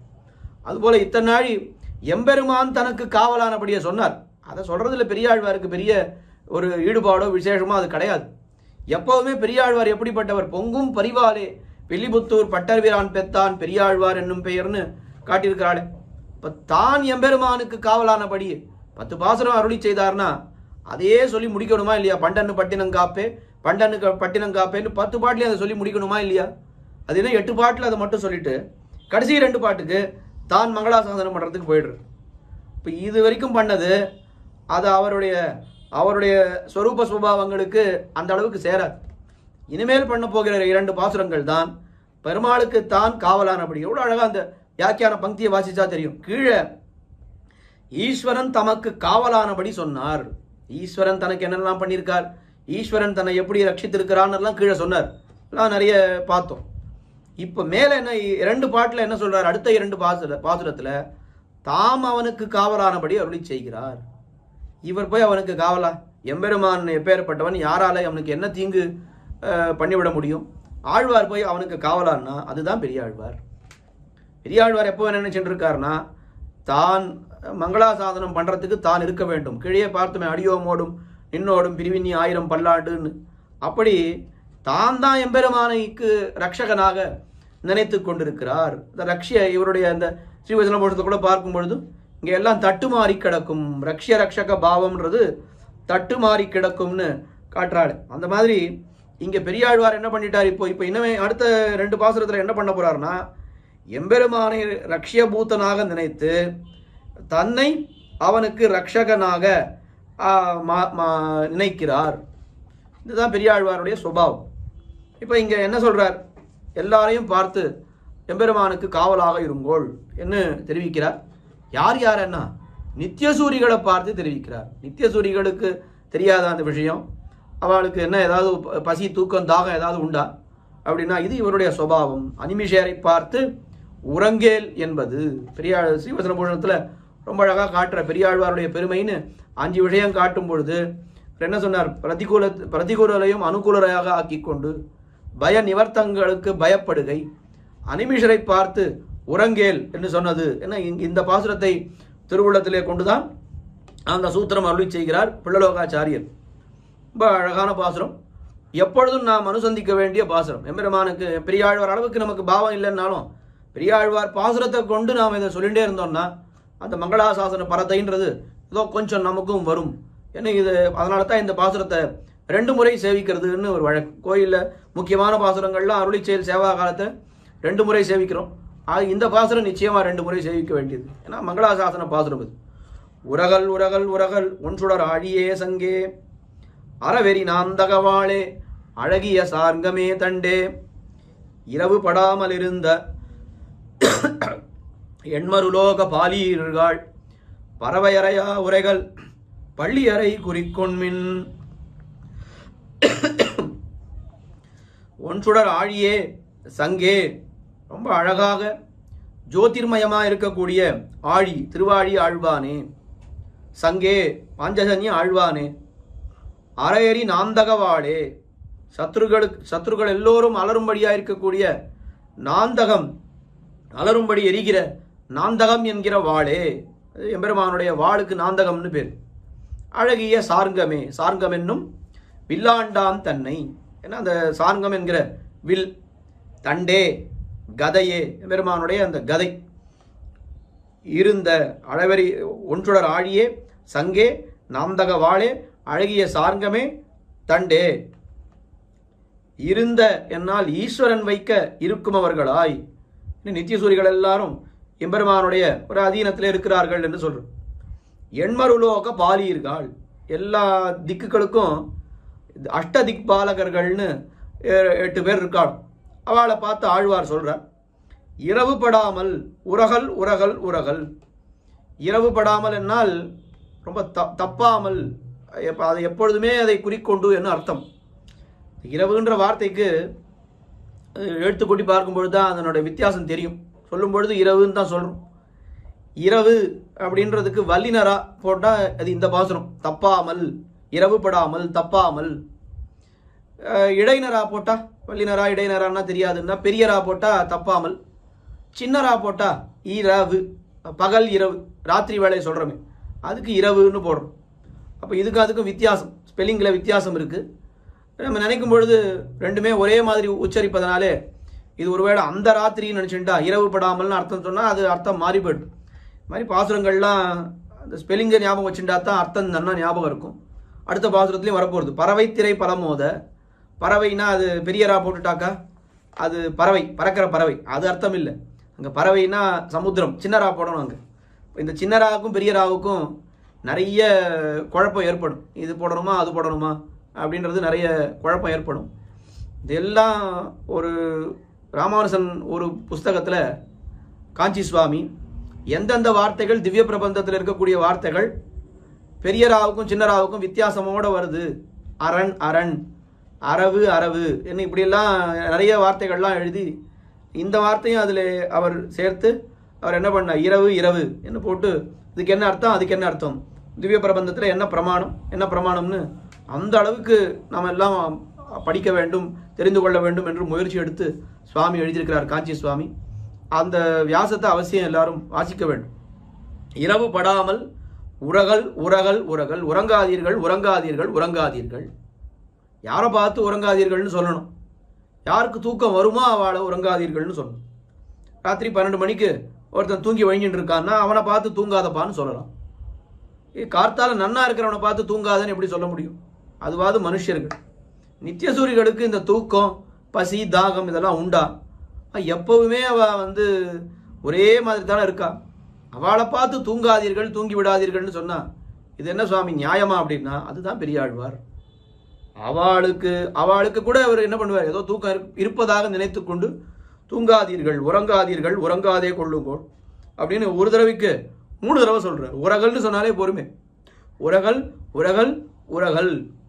பறவை அறையா உரைகள். கருடாழ்வானே நீ தூங்கி விடாதே, நீ தான் அவனை காப்பாற்றணும். எம்பெருமானை எப்போது சதா சர்வ காலமும் அவனுக்கு ரட்சகமாக இருந்து எம்பெருமானை ரட்சிக்க வேண்டியது உன்னுடைய பொறுப்பு என்ன. அப்படி உரகல் உரகல் உரகல். பறவையறையா உரைகள். பள்ளியறை குறிக்கொண்மின். அவனுடைய அந்த பள்ளியறை, அவனுடைய திருப்பள்ளியா அறையான, திருப்பள்ளியறைன்னு பொதுவாக சொல்கிற இல்லை விசேஷமா இப்போ அவனுடைய பள்ளியறை எது? இங்கே தானே இருக்கான், அவன் இங்கே இருக்கான். அதனால் நீங்கள் எல்லாரும் என்ன பண்ணணும்னா இந்த கோயிலை நன்னா காப்பாற்ற வேண்டும், ரட்சிக்க வேண்டும். எந்த கோயில்? என்னுடைய தேகமான இந்த கோயிலை நீங்கள் ரட்சிக்க வேண்டும். அதை அப்படியே சோர்வில்லாமல் நீங்கள் பார்த்து கொண்டே இருக்க வேண்டும். தூங்கி விடாதீர்கள்னு யாரை பார்த்து சொல்கிறார்? நித்தியசூரிகளை பார்த்து இவர் சொல்லுகிறார் என்னால் அப்போ எந்த அளவுக்கு இவருக்கு மங்களாசாசன பரத்தை இருக்கும். எப்படி அந்த பய நிவர்த்தகங்களுக்கு பயப்படுகை முதல் பாசகத்தில் பார்த்தோமே. திருப்பல்லாண்டு பல்லாண்டு பல்லாண்டு பல்லாயிரத்தாண்டு மல்லாண்ட திண்டோள் மணிவண்ணா வடிவாயினின் வளமார்பினில் வாழ்கின்ற மங்கையும் பல்லாண்டு வடிவார் சோதிவலத்துறையும் சுடர் ஆழியும் பல்லாண்டுன்னு சொன்னார். படைபோர் புக்குமிழங்கும் அப்பாஞ்சதன்யமும் பல்லாண்டேன்னு ஆழ்வாருடைய பயத்தை போக்குவதற்காக எதையெல்லாம் எம்பெருமான் காட்டினானோ அதையெல்லாம் பார்த்து பயப்பட ஆரம்பித்தார் ஆழ்வார். பய நிவர்த்தகங்களுக்கு பயப்படுகை. இங்கே என்ன பண்றாருன்னா அனிமிஷரை பார்த்து உறங்கேல் என்று சொன்னது, உரகல் என்னது. அனிமிஷர்னா இந்த கண்ணு இமைக்கிற வேணாம். ஒரு மணி காலத்தில் இத்தனை வாட்டி நம்ம கண்ணை இமைப்போம்னு எல்லாம் கணக்கெல்லாம் சொல்கிறோம். நித்தியசூரிகள் கண்ணை இமைப்பாளா அப்படின்னா அவளுக்கு கண்ணை இமைக்கிற காரியமே கிடையாது. கண் இமைக்கவே மாட்டான். இந்த கண் இமைக்கிற ஒரு நொடியில் ஏதாவது ஆபத்து வந்துடுமோ அப்படின்னு நினைக்கலாம். கண்ணையே இமைக்காதவாளை பார்த்து தூங்காதீர்கள்னு சொன்னால் அப்போ எந்த அளவுக்கு பெரியாழ்வாருக்கு அந்த மங்களாசாசன பரத்தை இருக்கும். அப்படியே அந்த திருப்பல்லாண்டில் அர்த்தத்தை இங்கே நிகமிக்கிறார்னு முதல்ல பார்த்தோமே. எவ்வளோ அழகாக அந்த அர்த்தம் எவ்வளோ பொருந்தி வருது பாருங்க. அப்படி பறவையறையா உரைகள் பள்ளியறை குறிக்கொண்மின். இப்போ இந்த எம்பெருமானுக்கு பள்ளியறை என்னுடைய தேகம்தான். இதை எல்லாரும் நன்றாக கூடியிருந்து உறங்காமல் தூங்காமல் ரட்சியுங்கள் என்று இந்த பாசுரத்திலே தெரிவிக்கிறார். சில 10வது பாசுரத்திலே தம்முடைய இந்த திருமேனி திருப்பள்ளியறை ஆனபடி என்ன அந்த எம்பெருமான் ரொம்ப உகந்த அருளின நிலமா தன்னுடைய திருமேனி ஆகிவிட்டதே அதை ரொம்ப விசேஷமாக விவரிக்கிறார். அரவத் தமிழினோடும் அழகிய பார்க்கடலோடும் அரவிந்த பாவையும் தானும் அகம்படி வந்து புகுந்து பறவைத்திரை பலமோத பள்ளி கொள்கின்ற பிரானை பரவுகின்றான் விட்டு சித்தன் பட்டினங்காவல் பொருட்டே. அழகா பாட்டு அப்படியே நேரம் சொன்னாலே அர்த்தம் புரிந்துவிடும். அரவத் தமிழினோடும் அழகிய பார்க்கடலோடும் திருவனந்தாழ்வானாகிற படுக்கையோடும் அழகியதான பார்க்கடல் எம்பெருமான் மட்டுமா இருக்கான். இங்கே பார்க்கடலையே கொண்டு வந்துட்டான் ஆழ்வாருடைய நெஞ்சுக்குள்ளே. அதில் பெரிய படுக்கை தனியாக வந்திருக்காரா? இல்லை, ஸ்ரீ மகாலட்சுமியோடு வந்திருக்கு. அரவிந்த பாவையும் தானும் தாமரை மலரை பிறப்பிடமாக உடைய பிராட்டியும் தானும் அகம்படி வந்து புகுந்து அடியாரோடு அவர் என்ன பண்ண அடியாரோடே வந்து புகுந்து இன்னும் யாரெல்லாம் எம்பெருமானுடைய அடியவார் இருக்காளோ எல்லாரும் சேர்ந்து கிழியே அடவரி நாந்தக வாழே அழகிய சாங்கமே தண்டே இன்னும் எல்லாரும் சேர்ந்து வந்திருக்காரு தானே எம்பெருமான். அதனால அகம்படி வந்து புகுந்து பல பறவை திரை மோத சமுத்திர திவலைகள் எல்லாம் மோதுகின்ற பறவை வார்த்தையை கவனிக்கணும். பறவைன்னு சொன்னால் பறக்கிற பறவை. வல்லினரா போட்டால் பறக்கிற பறவை. இது இடைநரா போட்டால் சமுத்திரம். திருவாய்மொழியில் கூட முன் பறவை கடைந்து அமுதம் கொண்ட மூர்த்தியோ 7ஆம் பத்தில் இருக்கக்கூடிய பாசுரம். அங்கே பறவைன்றதுக்கு பறவைன்னு நினச்சுட்டோம், பறக்கிற பறவைன்னு நினச்சுட்டா பறவை கடைந்துன்னா பறவையெல்லாம் கடைய முடியுமான்னு அது அப்படி அர்த்தம் இல்லை. அங்கே முன் பறவை கடைந்துனால் சமுத்திரத்தை கடைந்துன்னு அர்த்தம். சொல்லும் பொழுது பறவைனாலும் எல்லாம் ஒரே மாதிரி தான் சொல்லணும். இரவு எல்லாம் ஒரே மாதிரி தான் சொல்லி ஆகணும், வேற வழி கிடையாது. ஆனால் அதில் என்ன பின்னாடி இருக்கக்கூடிய அந்த எழுத்து கூட்டல் என்னன்னு தெரிஞ்சாதான் நமக்கு அர்த்தம் சரியா புரியும். இல்லைன்னா பறவை திரை பல மோதன்னா என்ன பறவை கருடாழ்வானா என்னன்னு நம்ம யோசிச்சுட்டு இருந்தோம்னா அது அர்த்தம் அப்படியே மாறி போயிடும். பறவைன்னு சொன்னார். அப்போ பறவைன்ற வார்த்தைக்கு இடைநரா போட்டு அதுக்கு சமுத்திரம்னு அர்த்தம் கொள்ளணும். பல பறவை திரை மோத பள்ளி கொள்கின்ற பிரானை பரவுகின்றான் விட்டு சித்தன். தன்னுடைய திருவுள்ளத்திலே நெஞ்சத்துக்குள்ளே இருக்கக்கூடிய எம்பெருமானை விட்டு சித்தன் பரவுகின்றான். அவன் என்ன பண்ணான்? பட்டினங்காவல் பொருட்டே தமது சரீரத்தை காக்கும்படிக்கு ஈடாக போற்றுகிறான். எம்பெருமான் அந்த விஷ்ணு சித்தன் என அந்த நாமத்தை ரொம்ப அழகா இங்கே சொல்லிக் கொள்கிறார். பள்ளி கொள்கின்ற பிரான் என்ன உபகாரகன், தனக்கு இத்தனை உபகாரம் பண்ணியிருக்கிறான் எம்பெருமான். அந்த எம்பெருமானை பட்டினங்காவல் பொருட்டு பரவுகின்றான். தன்னுடைய சரீரத்தை காக்கும்படிக்கு ஈடாக விட்டு சித்தன் பரவுகின்றான் என்று அதை இந்த திருமொழியை நிகமிக்கிறார். பொதுவாக இந்த ஒரு திருமொழிக்கும் பலன் சொல்லுவா. இது வைகுந்தத்துக்கு போவா, நிறைய பணங்காசு கிடைக்கும், இது பண்ணும் அப்படின்னு எல்லாம் பலன் சொல்றா. இந்த திருமொழிக்கு அந்த மாதிரி பலனே சொல்லலையே ஆழ்வார். என்ன பலன்? தமிழினோடும் அழகிய பார்க்கடலோடும் அரவிந்த பாவையும் தானும் அகம்படி வந்து புகுந்து பறவைத்திரை பலமோத பள்ளி கொள்கின்ற பிரானை பரவுகின்றான் விட்டு சித்தன் பட்டினங்காவல் பொருட்டேன்னு முடிச்சுட்டாரே. இதுக்கு என்ன பலன்னு கேட்டா, இதுக்கு பலன் இதே தான். இந்த திருமொழியை நாம் கத்தோம், இதை அனுசந்தித்தோம் என்று சொன்னால், பெரியாழ்வாருடைய உதயத்துக்குள்ளே எம்பெருமான் எப்படி தமிழினோடும் அழகிய பார்க்கடலோடும் அரவிந்த பாவையும் தானும் அகம்படி வந்து புகுந்தானோ அதுபோல நம்முடைய ஹிருதயங்களுக்கும் வந்து புகுந்து விடுவான்றதுதான் இந்த திருமொழிக்கு பலனே பலஸ்ருதியை தவிர இதுக்கு மேற்படி வேற என்ன பலன் வேண்டும் நமக்கு? இதுக்கு மேல நமக்கு என்ன வேண்டும்? என்ன இதையே பலமாக சொல்லி இந்த திருமொழியை நிகமிக்கிறார் பெரியாழ்வார். ரொம்ப அற்புதமான திருமொழி. இது போல ஒரு திருமொழி கிடையாது. பெரியாழ்வார் திருமொழியில எம்பெருமானுக்கு மங்களாசாசனம் பண்ணக்கூடிய திருமொழி. திருப்பல்லாண்டு அடியோமோடும் பல்லாண்டு அடியோமோடும் 2 பாசுரத்துல என்ன அர்த்தத்தை சொன்னாரோ அதை இங்கே அப்படியே விவரிக்கிறார் என்று பெரியவாச்சான் பிள்ளை காட்டியிருக்கிறார். சுருக்கமாக யதாமதி யதாசக்தி அனுபவித்தோம் என்றுதான் சொல்ல வேண்டும்னு நிறைய அர்த்த விசேஷங்கள் வரியடவே வியாக்கியானங்களை சேவித்தால் நிறைய அர்த்த விசேஷங்கள் இருக்கின்றன. நமக்கு இருக்கக்கூடிய ஞான அவகாசத்துக்கும் சக்திக்கும் ஞானத்துக்கும் ஏத்தாற் போலே அனுபவித்தோம். குற்றங்குறைகள் நிறைய மலிந்திருக்கும், அதை பொறுத்தருள வேண்டும் என்று பிரார்த்தித்துக் கொள்கிறேன். குன்றனைய குத்தம் செய்யணும் குணங்கொள்ளும் என்கிற கிரமத்திலே அதையெல்லாம் செய்த குற்றம் நற்றமாகவே கொள்கின்ற கிரமத்திலே அதை ஏற்றுக்கொள்ள வேண்டும் என்று அடியேன் பிரார்த்தித்துக் கொண்டு அமைகிறேன். திவ்ய பிரபந்த தாரா என்கிற இந்த நிகழ்ச்சியிலே திவ்ய பிரபந்தனுடைய அத்தனை அர்த்தத்தையும் அடியவர்கள் எல்லோரும் அனுபவிக்க வேண்டும் என்று ஸ்ரீமத் பரமஹம்சேத்யாதி யதிகிரி யதிராஜ நாராயண ராமானுஜ ஜீரஸ்வாமி அவர் திருவுள்ளத்திலே அவர் அப்படியே அதை திருவுள்ளத்திலே கொண்டு அதை அப்படியே நடத்தி வைக்கிறார். அவர் என்ன நினைக்கிறாரோ அது நடந்துவிடும். அவருடைய சித்தத்திலே என்ன எப்பொழுதுமே அவருடைய ஹிருதயத்திலே யார் எழுந்துள்ளிருக்கிறார்னால் எம்பெருமான்லாம் இல்லை. அவருடைய திருவுள்ளத்திலே நிச்சயமாக நன்னாகவே தெரியும். ஜீயர் சுவாமியினுடைய திருவுள்ளத்திலே பெரியாழ்வார் மாதிரி எம்பெருமான் எழுந்துள்ளிருக்கிறானா அப்படின்னா எம்பெருமான் நிச்சயமாக அவருடைய உள்ளத்திலே இல்லை. யார் இருக்காருன்னா எம்பெருமானார். எப்பொழுதும் எப்போ அவர் பேசினாலும் எம்பெருமானார்ன்ற வார்த்தையை சொல்லாமல் அவர் சுவாமி பேசவே மாட்டார். அவருடைய திருவுள்ளத்திலே எம்பெருமானார் இருக்கார்னு சொல்லலாமே தவிர வேற என்ன சொல்வதுன்னு தெரியவில்லை. தமிழினோடும்னு சொல்லியிருக்கா. திருவனந்தாழ்வானோடு எம்பெருமான் இருக்காருன்னா அதுவும் எம்பெருமானார் தானே.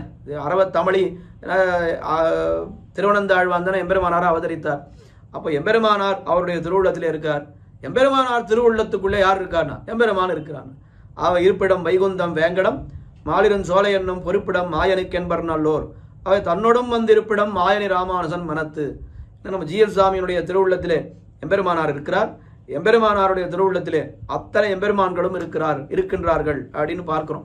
அப்படி ஜீயர் சுவாமியினுடைய ஒரு கருணை, அவருடைய திருவடி பலத்தாலே இத்தனை வைபவங்களும் விசேஷமாக நடக்கிறது என்று சொன்னால் ரொம்ப ஆச்சரியம். நம்ம வாழ்கின்ற காலத்திலே சுவாமி எழுந்தருளி இத்தனை கைங்கரியங்கள் ஸ்ரீ வைஷ்ணவ சம்பிரதாயத்துக்கு பண்ணி கொண்டிருக்கிறார் என்னால் அதிலே நமக்கும் அணில் போல ஒரு சின்ன கைங்கரியத்தை கொடுத்திருக்கிறார் என்பது மிகப்பெரிய பாக்கியமாக அடியேன் கருதுகிறேன். இந்த திவ்ய பிரபந்த தாரா என்கிற இந்த நிகழ்ச்சி ஒரு வருஷத்திலே 4000 திவ்ய பிரபந்த பாசுரங்களுடைய அர்த்தங்களையும் வித்வான்களை கொண்டு உபன்யசிக்க வேண்டும் என்று சுவாமியினுடைய திருவுள்ளம் ஏற்பட்டு இது பெரியாழ்வார் திருமொழி கிட்டத்தட்ட 45 நாள் நன்றாக நடந்து கொண்டு வருகிறது. இதே மாதிரி சுவாமியினுடைய ஒரு திருப்படி பலத்தாலே இதை எம்பெருமான் ஆழ்வார் ஆச்சாரியனுடைய ஒரு அனுகிரகத்தாலேயும் இந்த வைபவம் தொடர்ந்து நடக்க வேண்டும் என்னும் அந்த வைபவத்திலே அடியனுக்கு மேல் கொண்டு நிறைய பாசுரங்கள் விவரிக்கக்கூடிய பாக்கியத்தையும் கொடுக்க வேண்டும். அடியோமோடும் நின்னோடும் பிரிவின்னி 1000 பல்லாண்டு என்று அதையே பிரார்த்தித்துக் கொண்டு அமைகிறேன். பிருந்தாரண்ய நிவாசாய பலராமானுஜாயச்ச ருக்மிணி பிராணநாதாய பார்த்தசூதாய மங்களம். ஸ்ரீமன்மஹா பூதபுரே ஸ்ரீமத் கேச வயஜ்வனஹ காந்திமத்யாம் பிரசூதாய யதிராஜாய மங்களம். ஸ்ரீமதே ரம்யஜா மாத்ரு முனீந்திராய மகாத்மனே ஸ்ரீரங்கவாசினே பூயாத் நித்யஸ்ரீர் நித்யமங்களம். அடியார்கள் வாழ அரங்கநகர் வாழ சடகோ